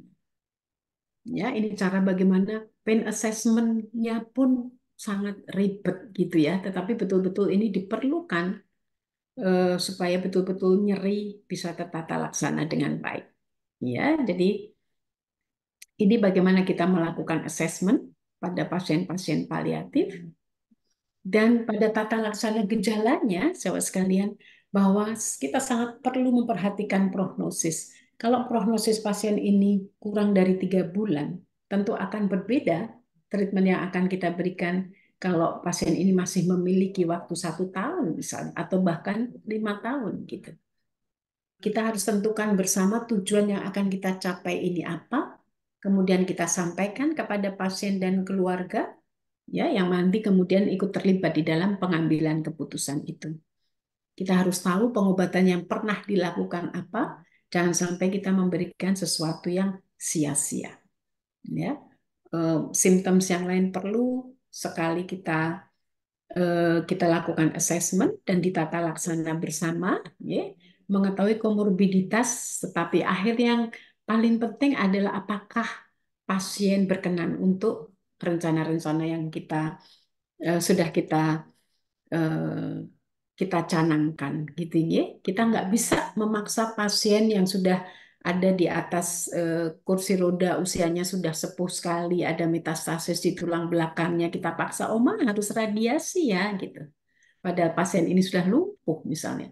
Ya, jadi kita betul-betul harus memperhatikan keinginan pasien. Modalitasnya, pain management banyak sekali, termasuk meditasi. Ini semua sahabat sekalian, karena itu betul-betul tata laksana nyeri di perawatan paliatif menjadi hal yang baik. Tentu kalau di akhir kehidupan nyerinya tidak hilang sama sekali sampai nol. Tapi bagaimana pasien yang tadi di gambar yang pertama menjadi seperti ini? Nyerinya bisa tertoleransi. Masih ada sih dok 2, tapi it's okay, aku bisa menghandle. Ya, kualitas hidup yang seperti apa yang dia inginkan. Tapi juga kita memberikan pengobatan yang jangan dikasih obat tapi kemudian level kesadarannya menjadi turun. Pasien ini tidur terus karena obat yang kita berikan. Kan nggak boleh sakit pasiennya dokter. Iya, tapi bukan berarti pasiennya harus tidur terus juga gitu ya. Mereka tetap harus melakukan aktivitas dan memiliki kehidupan sosial. Sahabat sekalian, ini yang seringkali menjadi kendala kita. Orang takut memakai opioid pada pasien-pasien paliatif. Ya, mereka takut kalau melanggar hukum. Tidak, ini peraturannya jelas. Setiap dokter memiliki izin. Yang memiliki izin praktek boleh menuliskan resep. Tapi betul-betul harus tahu bagaimana cara pemakaiannya. Ya, ini tadi prognostication, bagaimana kita belajar di perawatan paliatif. agar kita tahu betul prognosis pasien ini secara medis berapa. Tentu kita kemudian kembali kepada otoritas Tuhan, tetapi kita tahu seberapa sih secara medis pasien ini masih memiliki harapan hidup gitu ya, sehingga itu juga harus disampaikan kepada keluarga. Kalau keluarga sudah oke, kita juga kalau perlu dan diinginkan dan sudah siap pasiennya juga kita sampaikan kepada pasien sehingga mereka akan memakai akhir kehidupannya untuk apa? Kita bisa memfasilitasinya. Ya, nah ini tata laksana tadi sudah ya. Ya, ini yang di akhir kehidupan tentu kemudian kita berpikir kalau pasiennya udah nggak bisa makan misalnya, kemudian NGT nggak bisa masuk karena perutnya besar sekali, dimasukkan NGT, wow nanti kesakitan kalau dikasih isi dan sebagainya, atau trombositnya sudah rendah dan sebagainya. Ya. Jadi betul-betul kita harus memahami bagaimana tata laksana gejala ini. Decision making tadi sudah saya sebutkan bahwa pasien adalah pribadi yang sangat berhak untuk menentukan dalam pengambilan keputusannya, ya. Tetapi jangan lupa kita minta izin kepada keluarga dulu. Kita bukan orang Amerika yang pasien adalah nomor satu, betul-betul nomor satu gitu ya. Di sini tetap pasien adalah milik keluarga. Jangan menyampaikan apapun kepada pasien kalau keluarga belum menyetujui. Tentu kemudian nanti kita diskusinya dalam family meeting supaya tidak, oh kemarin ayahnya datang, kemarin adiknya datang, hari ini tantenya datang semua, ingin tahu kita akan kehabisan banyak waktu dan mungkin yang mereka terima di saat yang berlainan akan tidak sama dan justru akan menimbulkan masalah. Ya, ini tentu kita akan menilai sahabat sekalian bagaimana apakah pasien ini memiliki kapasitas untuk membuat keputusan yang akan diambil. Seandainya suatu saat nanti dia tidak sadar lagi, tidak mengambil keputusan, tidak bisa mengambil keputusan, kita sudah punya apa yang disebut dengan advanced care planning. Jadi seperti wasiat gitu ya, yang menjadi dasar kita untuk melakukan atau tidak melakukan tindakan medis yang tidak melanggar etika tentu saja. Ya, ini juga do not resuscitate, ya, itu seringkali dianggap sebagai kita menawarkan kepada pasien apakah nanti mau diresusitasi atau tidak. Dalam kenyataannya, dalam praktek justru kita harus berani menyampaikan bahwa kita tidak bisa melakukan resusitasi karena kondisi yang tidak memungkinkan dan pasien dan keluarga bisa memahami hal tersebut. Ya, advanced care planning tadi sudah saya sampaikan, ini proses bagaimana mendukung pasien dewasa pada stadium apapun dalam memahami dan menyampaikan nilai pribadi, tujuan hidup, dan pilihan tentang perawatan medis yang akan datang. Jadi, membuat advanced care planning tentu dalam kondisi yang pasiennya betul-betul memiliki kapasitas. Ini tentang penghentian dan penundaan terapi, nanti mungkin Romo akan banyak bicara tentang ini, apakah itu secara etika betul, secara hukum betul, tentu ini nanti akan didiskusikan di dalam tim. Tetapi ada dasarnya ini, jadi kalau pasiennya sudah misalnya sudah mati batang otak masih dalam ventilator, kita tidak salah kalau kita menawarkan kepada keluarga justru menganjurkan untuk dilepas ventilatornya misalnya. Ya, manfaatnya banyak sekali, Bapak Ibu sekalian. Jarang sekarang pasien di Darmais meninggal tanpa meninggalkan persetujuan untuk tidak resusitasi. Ya, kedatangan pasien terminal di IGD juga sudah sangat berkurang. Kalau toh pun mereka datang, pasti akan menghubungi tim paliatif, kemudian tim paliatif melakukan tata laksana dan sebagian besar bisa pulang dan akhirnya meninggal di rumah. Ini kualitas hidup, Bapak Ibu sekalian, boleh dilihat bagaimana di akhir kehidupan mereka masih bersemangat dan bisa beradaptasi dengan kondisinya. Ya. Nah, perawatan paliatif itu paling banyak sebetulnya diperlukan di layanan primer. Gitu ya, yang memerlukan saya hanya sebagian kecil, tapi sekarang masih semua di sini karena yang di sini dan yang di sini belum berjalan gitu. Karena itu bagus sekali ini kalau Perdaki kemudian juga memikirkan tentang hal ini supaya kemudian layanan paliatif menjadi efektif dan efisien. Ya, sahabat sekalian, memang sangat sedih karena penyakit yang dapat mengancam jiwa itu menimbulkan selalu dibarengi dengan kesedihan, dengan nyeri, dengan penderitaan gitu ya.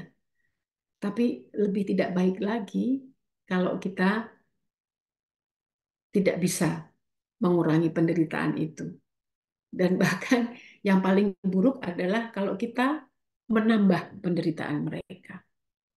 Jadi jangan sampai hal tersebut terjadi dan kita sebagai tenaga kesehatan sama-sama memiliki tanggung jawab agar penderitaan pasien di akhir kehidupan terutama bisa dikurangi dan dicegah karena itu yang mereka harapkan. Mereka seringkali sadar mereka akan pergi tidak takut, tetapi dia yang ditakutkan adalah kesakitannya, keluarganya yang masih terbeban dan sebagainya. Karena itu kita semua memiliki tanggung jawab untuk memberikan pelayanan paliatif. Jadi perawatan paliatif sangat menghormati dan memenuhi hak pasien untuk mendapatkan perawatan terbaik sampai akhir hayat. Itu tidak melanggar etika dan tidak dan hukumnya ada gitu ya. Peran kita medis sangat penting dalam pelayanan kesehatan paliatif. Karena itu pemahaman tentang konsep ini menjadi hal yang penting sehingga kita tidak ragu-ragu untuk memberikannya dan dapat justru mempengaruhi dokter-dokter lain yang belum mengenal paliatif untuk kemudian bisa mengenal dan merujuk pasiennya kepada layanan paliatif. Saya kira itu yang ingin saya sampaikan. Mudah-mudahan ada manfaatnya. Mohon maaf bila ada kekurangan dan waktu saya kembalikan ya kepada Dokter Indayani. Terima kasih. Ya. Terima kasih banyak, Dokter Maria. Suatu presentasi dan masukan yang amat-amat sangat berharga, amat sangat memperkaya pengetahuan dan wawasan kita semua, utamanya tentang perawatan paliatif dan tentu yang lebih penting lagi adalah perawatan kepada orang sakit secara umum. Ya. Oke, mungkin ada beberapa pertanyaan di sini. Mungkin bisa langsung disampaikan ke lewat chat, ya, lewat kolom sesi tanya jawab. Kemudian, ya, ya, silakan untuk dokter atau Bapak Manuel Heri. Ya, makasih Dokter Ida. Ya. Saya nakes apoteker ya dok ya. Oh baik. Matur nuwun Dokter Ida, Dokter Ya. Maria. Ya. Mungkin ada beberapa pertanyaan. Tolong dikoreksi kalau salah ya dok ya. Dok, mungkin pertanyaan pertama buat pasien yang HIV/AIDS ya dok ya. Kalau mohon maaf meningitis, nah itu kalau kematian itu parameternya apa ya dok? Itu yang pertama ya dok ya. Jadi mati batang otak. Gimana Bapak? Ya. Pertanyaannya? Kematian ketika pasien mengalami pasien HIV/AIDS ya dok ya karena meningitis. Nah itu bagaimana ya dok ya? Itunya ya. Itu yang pertama. Terus apanya yang ditanyakan Bapak? Kematiannya bagaimana?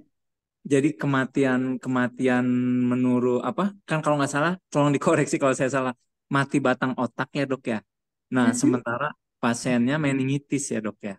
Nah jadi dalam kondisi koma itu bagaimana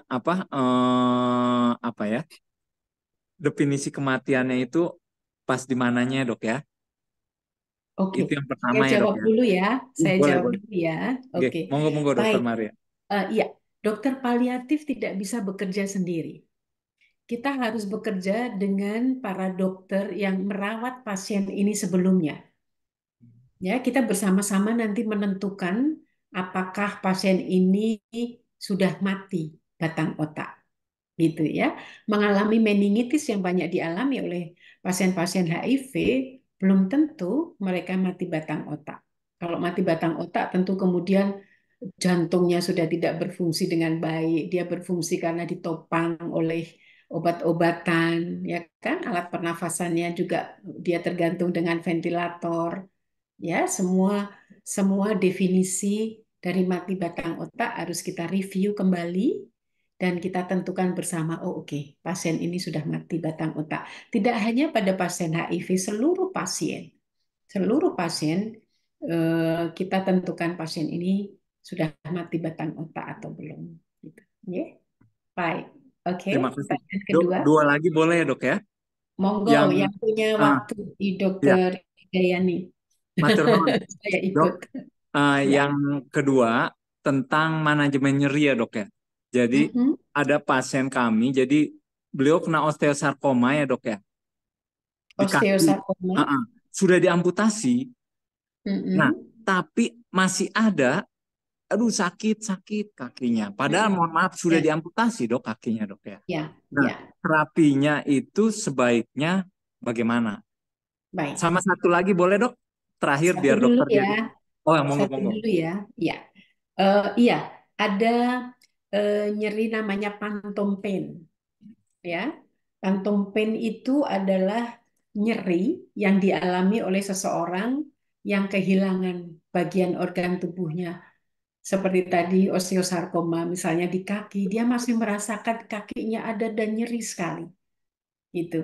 Orang yang sudah diamputasi payudaranya dilakukan mastektomi seringkali merasa dokter ini payudaraku sakit sekali. Ini nyeri yang sulit yang diklasifikasikan menjadi nyeri neuropatik gitu. Seringkali pasti diperlukan obat-obat yang untuk neuropatik pain gitu ya, ada gabapentin, ada pregabalin, ada ketamin dan sebagainya.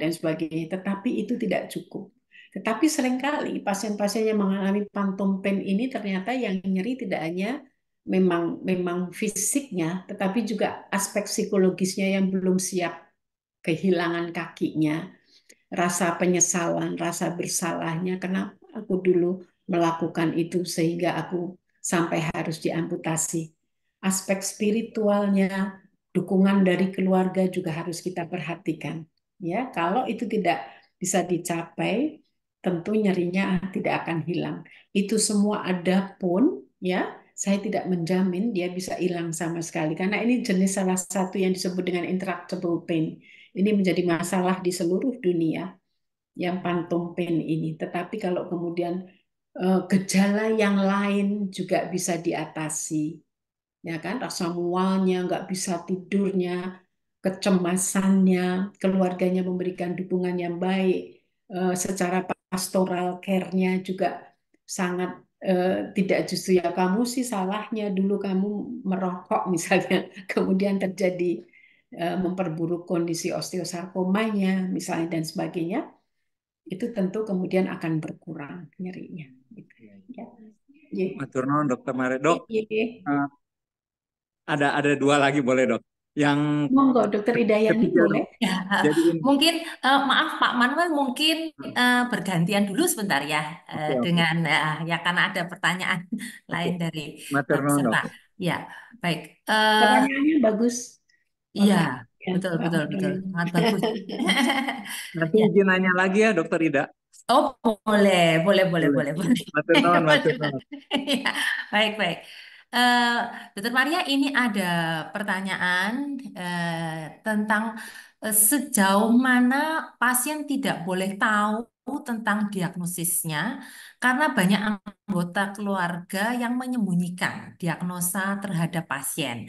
Sebetulnya ini juga hal yang amat-amat sangat sering ditemui dalam praktek sehari-hari, ya, karena kultur kita itu kan berbeda dengan kultur Barat, ya. Jadi kalau kultur Barat pasti yang sakit yang diberitahu dulu, ya. Kemudian keluarganya, pasiennya yang memutuskan untuk diberitahukan kepada keluarga atau tidak. Tapi kalau di sini ini kan sebaliknya.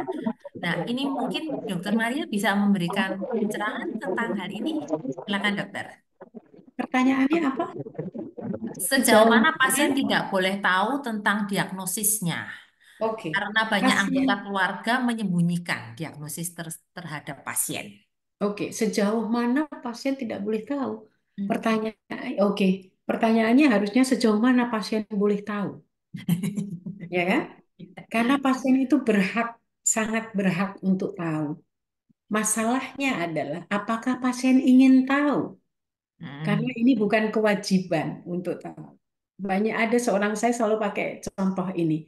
Saya punya pasien seorang profesor psikologi yang ketika saya tanya, Prof, apakah Prof ingin tahu tentang penyakitnya Prof? Enggak. Yang saya surprise sekali seorang profesor gitu dan menyerahkan semua informasinya nanti kepada istrinya gitu. Jadi sejauh mana pasien tidak boleh tahu, yaitu sejauh pasien tidak ingin tahu dan sejauh pasien belum siap untuk tahu. Ya, sejauh keluarga belum mengizinkan kita untuk memberitahu. Gitu. Jadi ketika kita akan membuka informasi, keluarga sudah harus setuju, pasien memang menginginkan informasi itu, dan pasien siap untuk menerima apapun informasi yang akan kita sampaikan. Baik. Ya. Ya. Oke. Terima kasih, Dokter Maria. Selanjutnya dari ada Ibu Clara. Clara, yang... ya, dari Bu Clara Murwan, Suster Clara Murwani. Suster ya? Suster Clara ya? Enggak, perawat saya. Suster perawat, Bu. Suster perawat. Suster Oh, baik. perawat. Ya. Silakan. Kan suster juga. Ya. Baik, terima kasih untuk kesempatannya. Suster Clara dari mana ini? Saya dari Panti Rapih, Bu. Oh iya, ada Panti Rapih sudah pernah ketemu dengan Bu Maria. Iya, aku pengen ke sana. Ini ada Dokter Jody juga ya. Halo Dokter Jody. Ya. Ya, Bu, yang ingin saya tanyakan terkait dengan trik. Jadi kami punya pengalaman. Kebetulan saya kan di MPP, kami punya pengalaman untuk pasien. Memang dia bukan CA tapi pasien CKD. Nah, tapi pasien dia perdarahan terus, kemudian pasien CKD. Oh, CKD. Yeah. Kemudian dia ada perdarahan terus, habis sudah ditransfusi, HB-nya turun, trombositnya siap ditransfusi, trombosit turun, HB turun, dan itu sampai berulang kali. Nah, sampai dokter itu juga sudah menyatakan istilahnya sudah angkat tangan lah gitu. Keluarga sudah diedukasi, kita sudah memberikan pendampingan, baik pendampingan dengan doa ataupun pendampingan untuk mempersiapkan dengan kondisi yang paling terburuk. Tapi ini pasiennya, ini anaknya hanya satu. Tapi sampai saat ini anak pasien itu belum bisa menerima kondisi pasien, sehingga masih berharap yang terbaik untuk pasien itu. Nah, kami padahal pasien itu kondisinya sudah jelek sekali. Nah, kami mohon triknya untuk pendampingan ke putranya ini seperti apa gitu, Dok. Karena terus terang kami juga sudah bingung, pendampingan dengan secara spiritual sudah, pendampingan untuk memberikan gambaran-gambaran bahwa tindakan yang akan dilakukan itu sudah goal-nya itu sudah tidak ada gitu loh, Dok. Seperti itu. Terima kasih, Dokter. Baik, pertanyaannya bagus sekali, Suster Clara.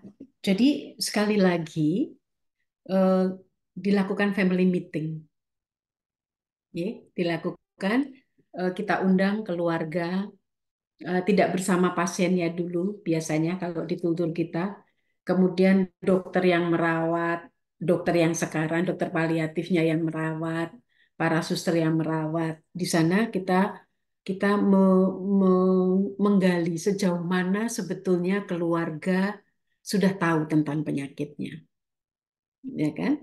Sejauh mana keluarga memahami bahwa pengobatan yang sekarang ini tidak ada manfaatnya. Tentu kita harus menyediakan bukti-bukti yang dapat meyakinkan keluarga bahwa tindakan kita itu kalau dilakukan sia-sia dan justru akan menambah penderitaannya pasien. Ya, ini CKD mungkin udah yang stadium 5 gitu.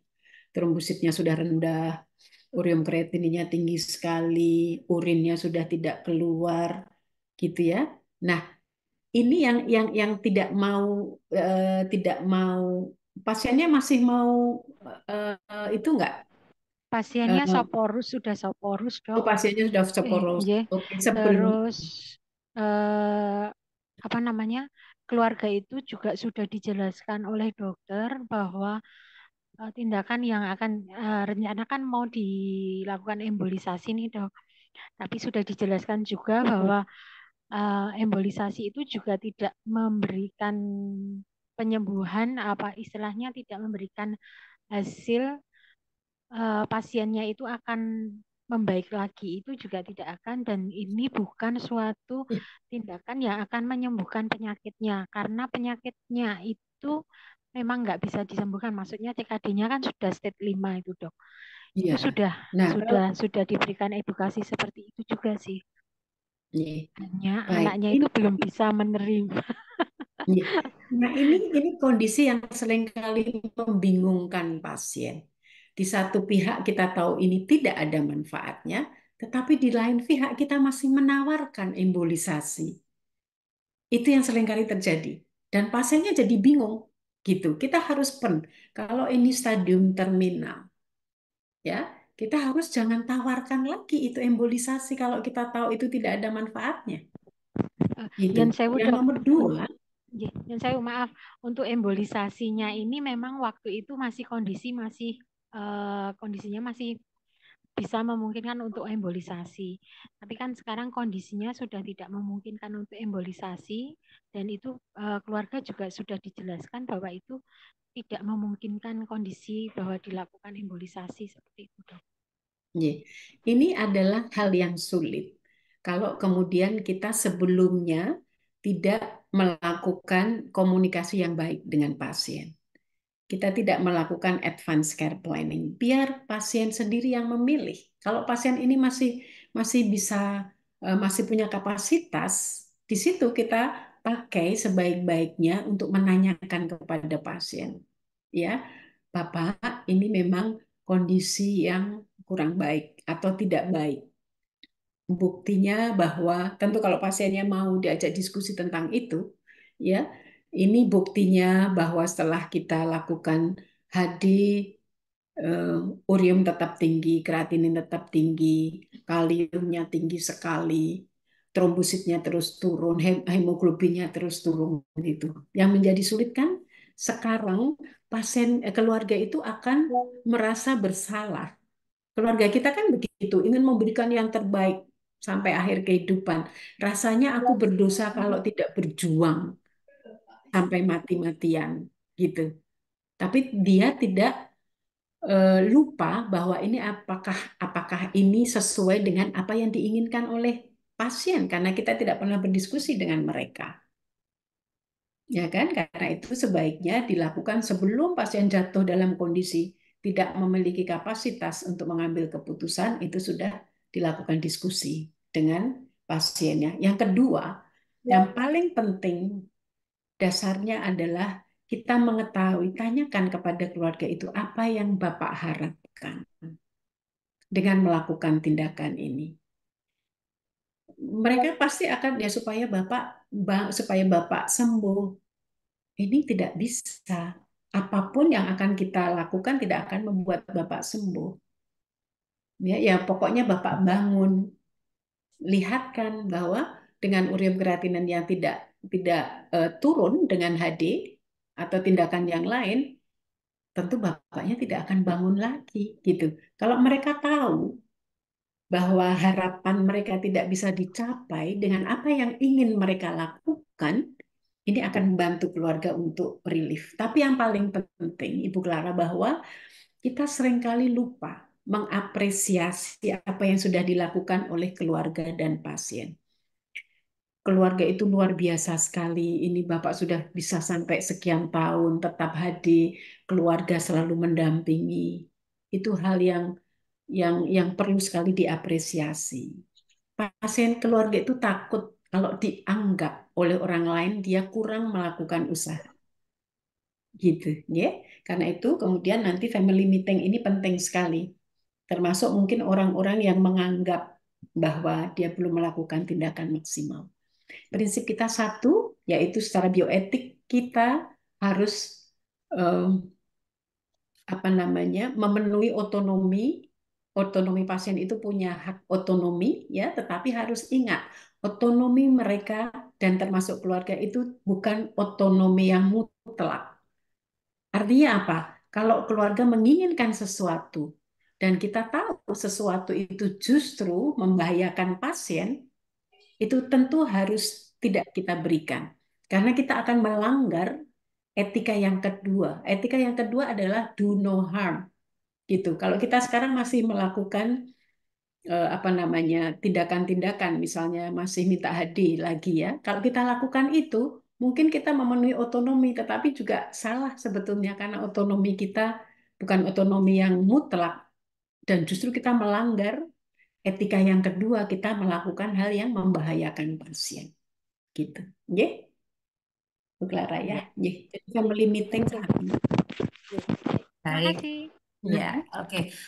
Pak Manuel, mungkin saya hold sebentar, mohon izin sebentar, karena ada satu pertanyaan dulu dari Dokter Jody, ya.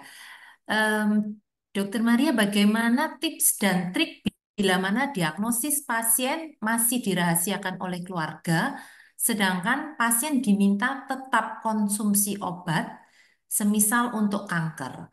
Apakah tetap keluarga bisa rutin diajak diskusi agar pasien boleh menerima kondisinya? Oke. Pasien kita itu sekarang pinter-pinter. Saya juga agak heran kalau pasiennya ketemu saya di Darmais, keluarganya masih merahasiakan bahwa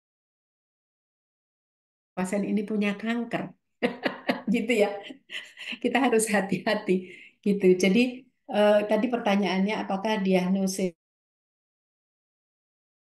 boleh tetap disembunyikan, berdiskusi panjang lebar dengan keluarga apa sebetulnya yang dikhawatirkan oleh keluarga kalau pasien ini mengetahui.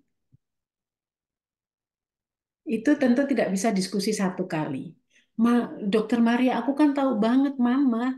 Kalau dia tahu, Mama tuh pemikir banget. Pasti nanti terus nggak mau makan, nggak mau tidur. Kita semua kan repot. Gitu. Ya kan seringkali seperti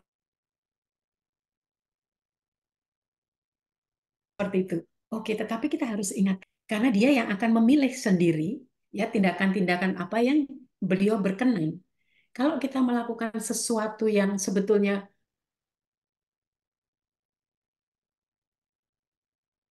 pasien tidak berkenan, itu satu tentu sekali untuk pasiennya.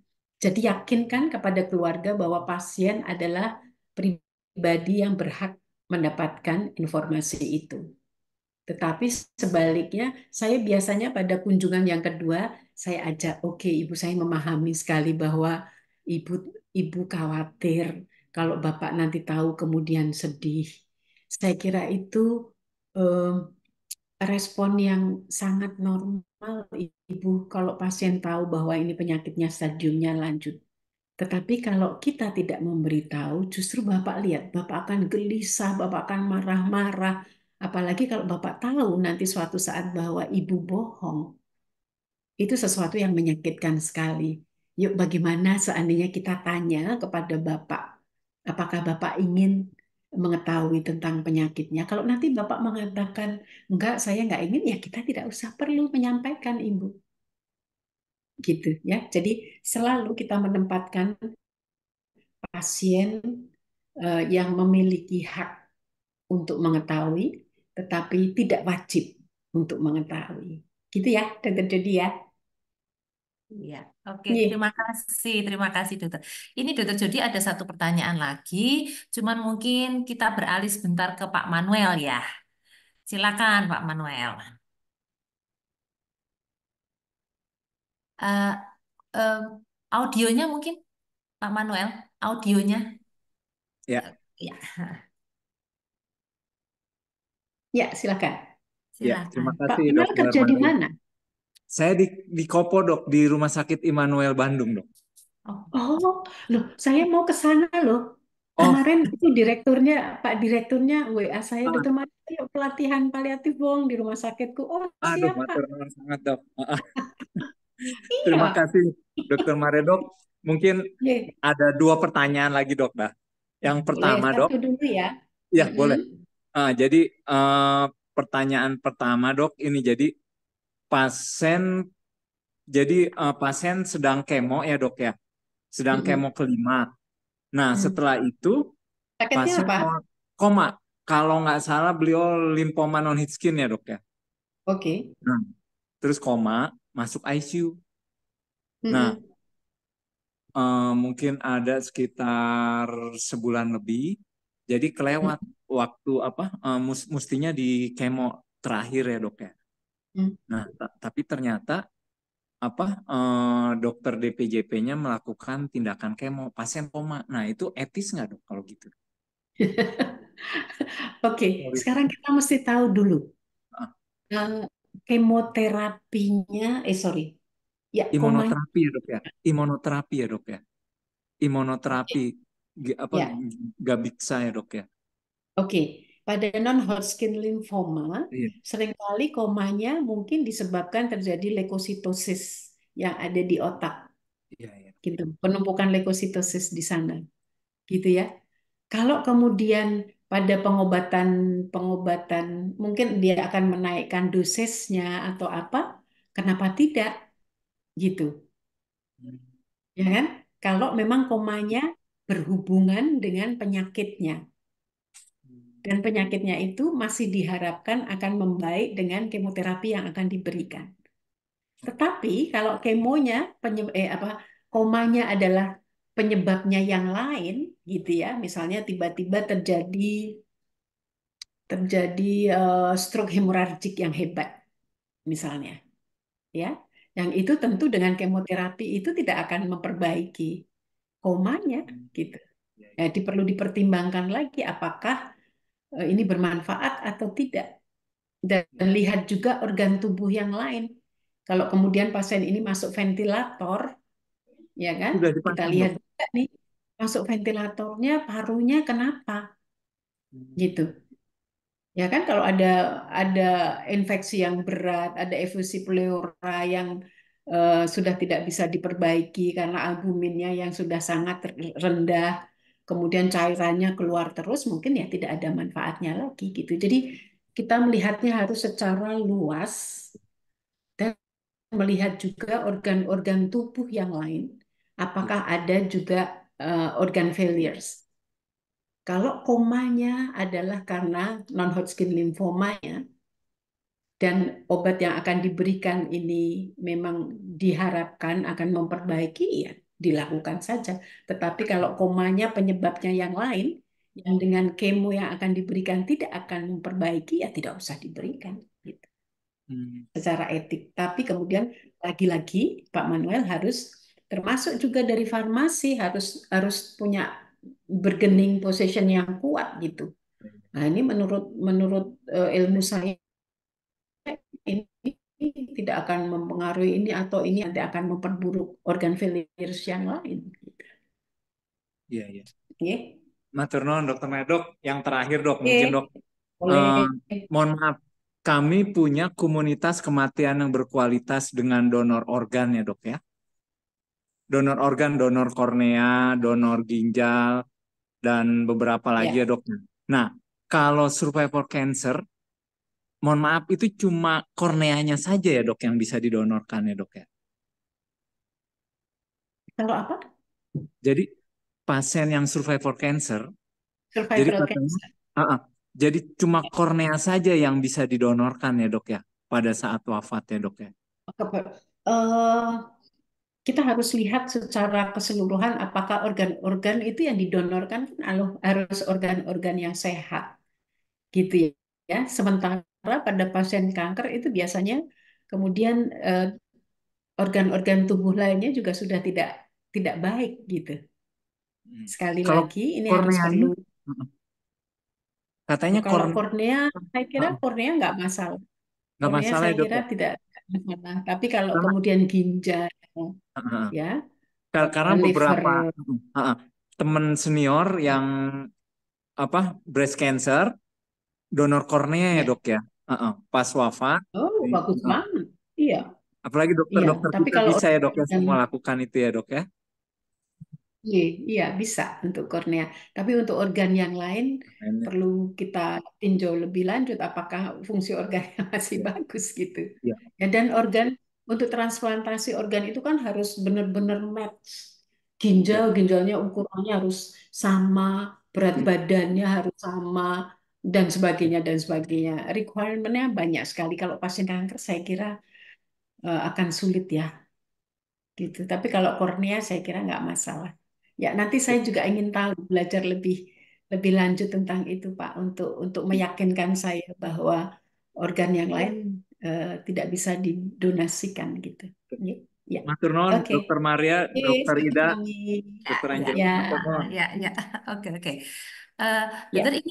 Dokter Maria ini ada pertanyaan eh, tadi dari menyambung Waktu Dokter saya Jody tinggal tadi. 6 menit, Iya, maaf ya. iya, ya. Ya. Bagaimana kalau ada pasien penjaminan BPJS Kesehatan sudah boleh pulang, keluarga Mhm, belum siap dengan mhm, berbagai alasan, lalu mhm. diarahkan untuk home care, Ya. sehingga terkesan pasien diminta pulang dan terjebak Mhm, dalam tanda kutip membayar biaya home care. Mohon arahan mhm. apakah ada harapan di masa yang akan datang terkait plafon jaminan home care.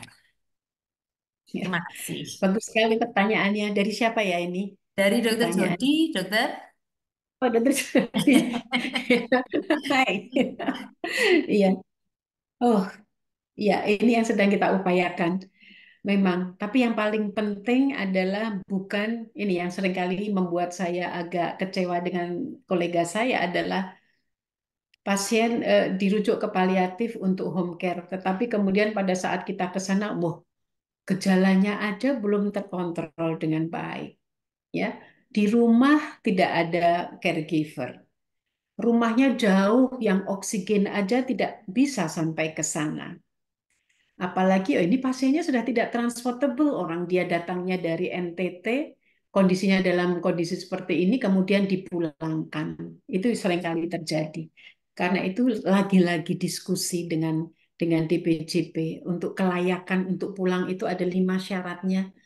Pasiennya harus sudah terkontrol baik gejalanya walaupun tidak nol, tetapi bisa ditoleransi. Ya, yang nomor 2, obat dan alat yang diperlukan oleh dalam perawatan di rumah harus tersedia. Yang ketiga, caregivernya ada dan sudah dilatih untuk merawat di rumah, ya kan? Kemudian yang keempat, layout rumahnya memungkinkan untuk pasien ini dirawat.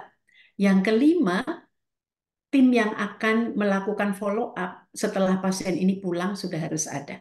Nah, di Darmais kita punya jejaring dengan dinas kesehatan. Yang nanti dinas kesehatan yang punya wewenang untuk meminta puskesmas-puskesmas yang sudah dilatih untuk melakukan home care ini. Biayanya untuk ke sana tidak membayar, tetapi obat-obat tidak dijamin sementara. Nah, itu yang sedang kita upayakan, Dokter Jody, bagaimana pasien yang di rumah nanti juga di-cover juga obat-obatannya oleh BPJS. Tetapi filantropi, saya kira Dokter Jody ahlinya, ini yang kemudian dituntut untuk memikirkan pasien-pasien ini. Oke, dinas kesehatan, puskesmas menyediakan tenaga dan transportasi, tapi alatnya, supplies yang dibutuhkan tidak, ya ini kita perlu partisipasi masyarakat. Yayasan Kanker Indonesia bisa menyiapkan oksigen, tempat tidur, kursi roda, gitu ya. Nah, ini juga kita perlu juga betul-betul filantropi yang kuat, Dokter Jody. Ye. Oke. Ya, oke.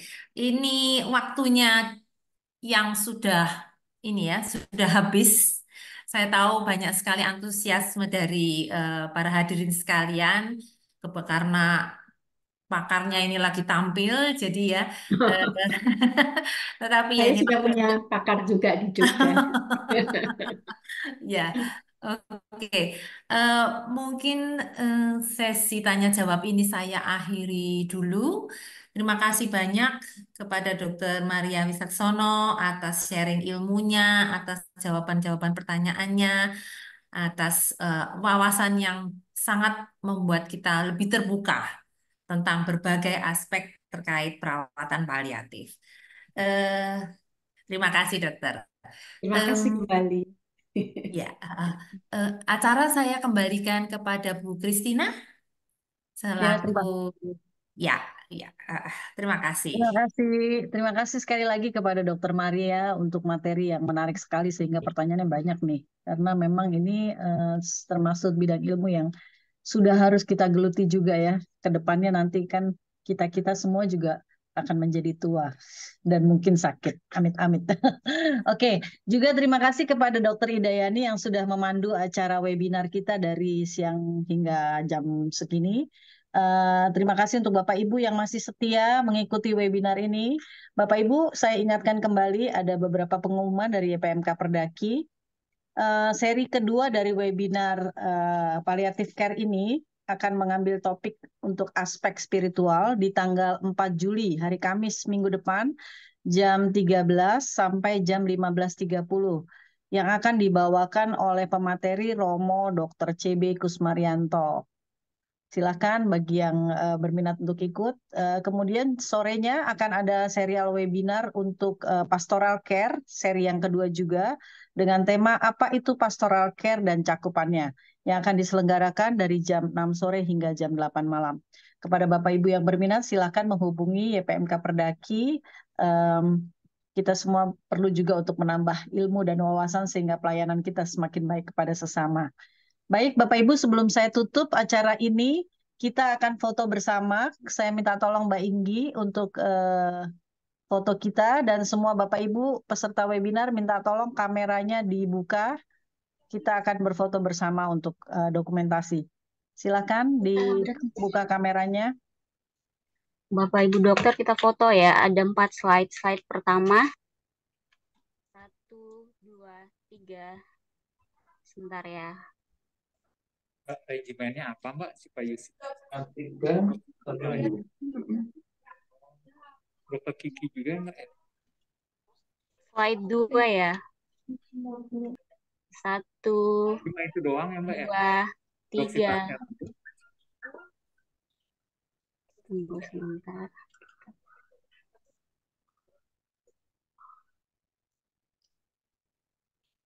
Slide 3 ya.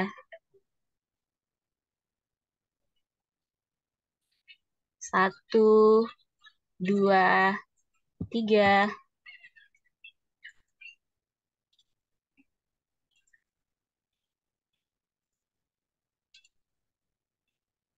Slide yang keempat.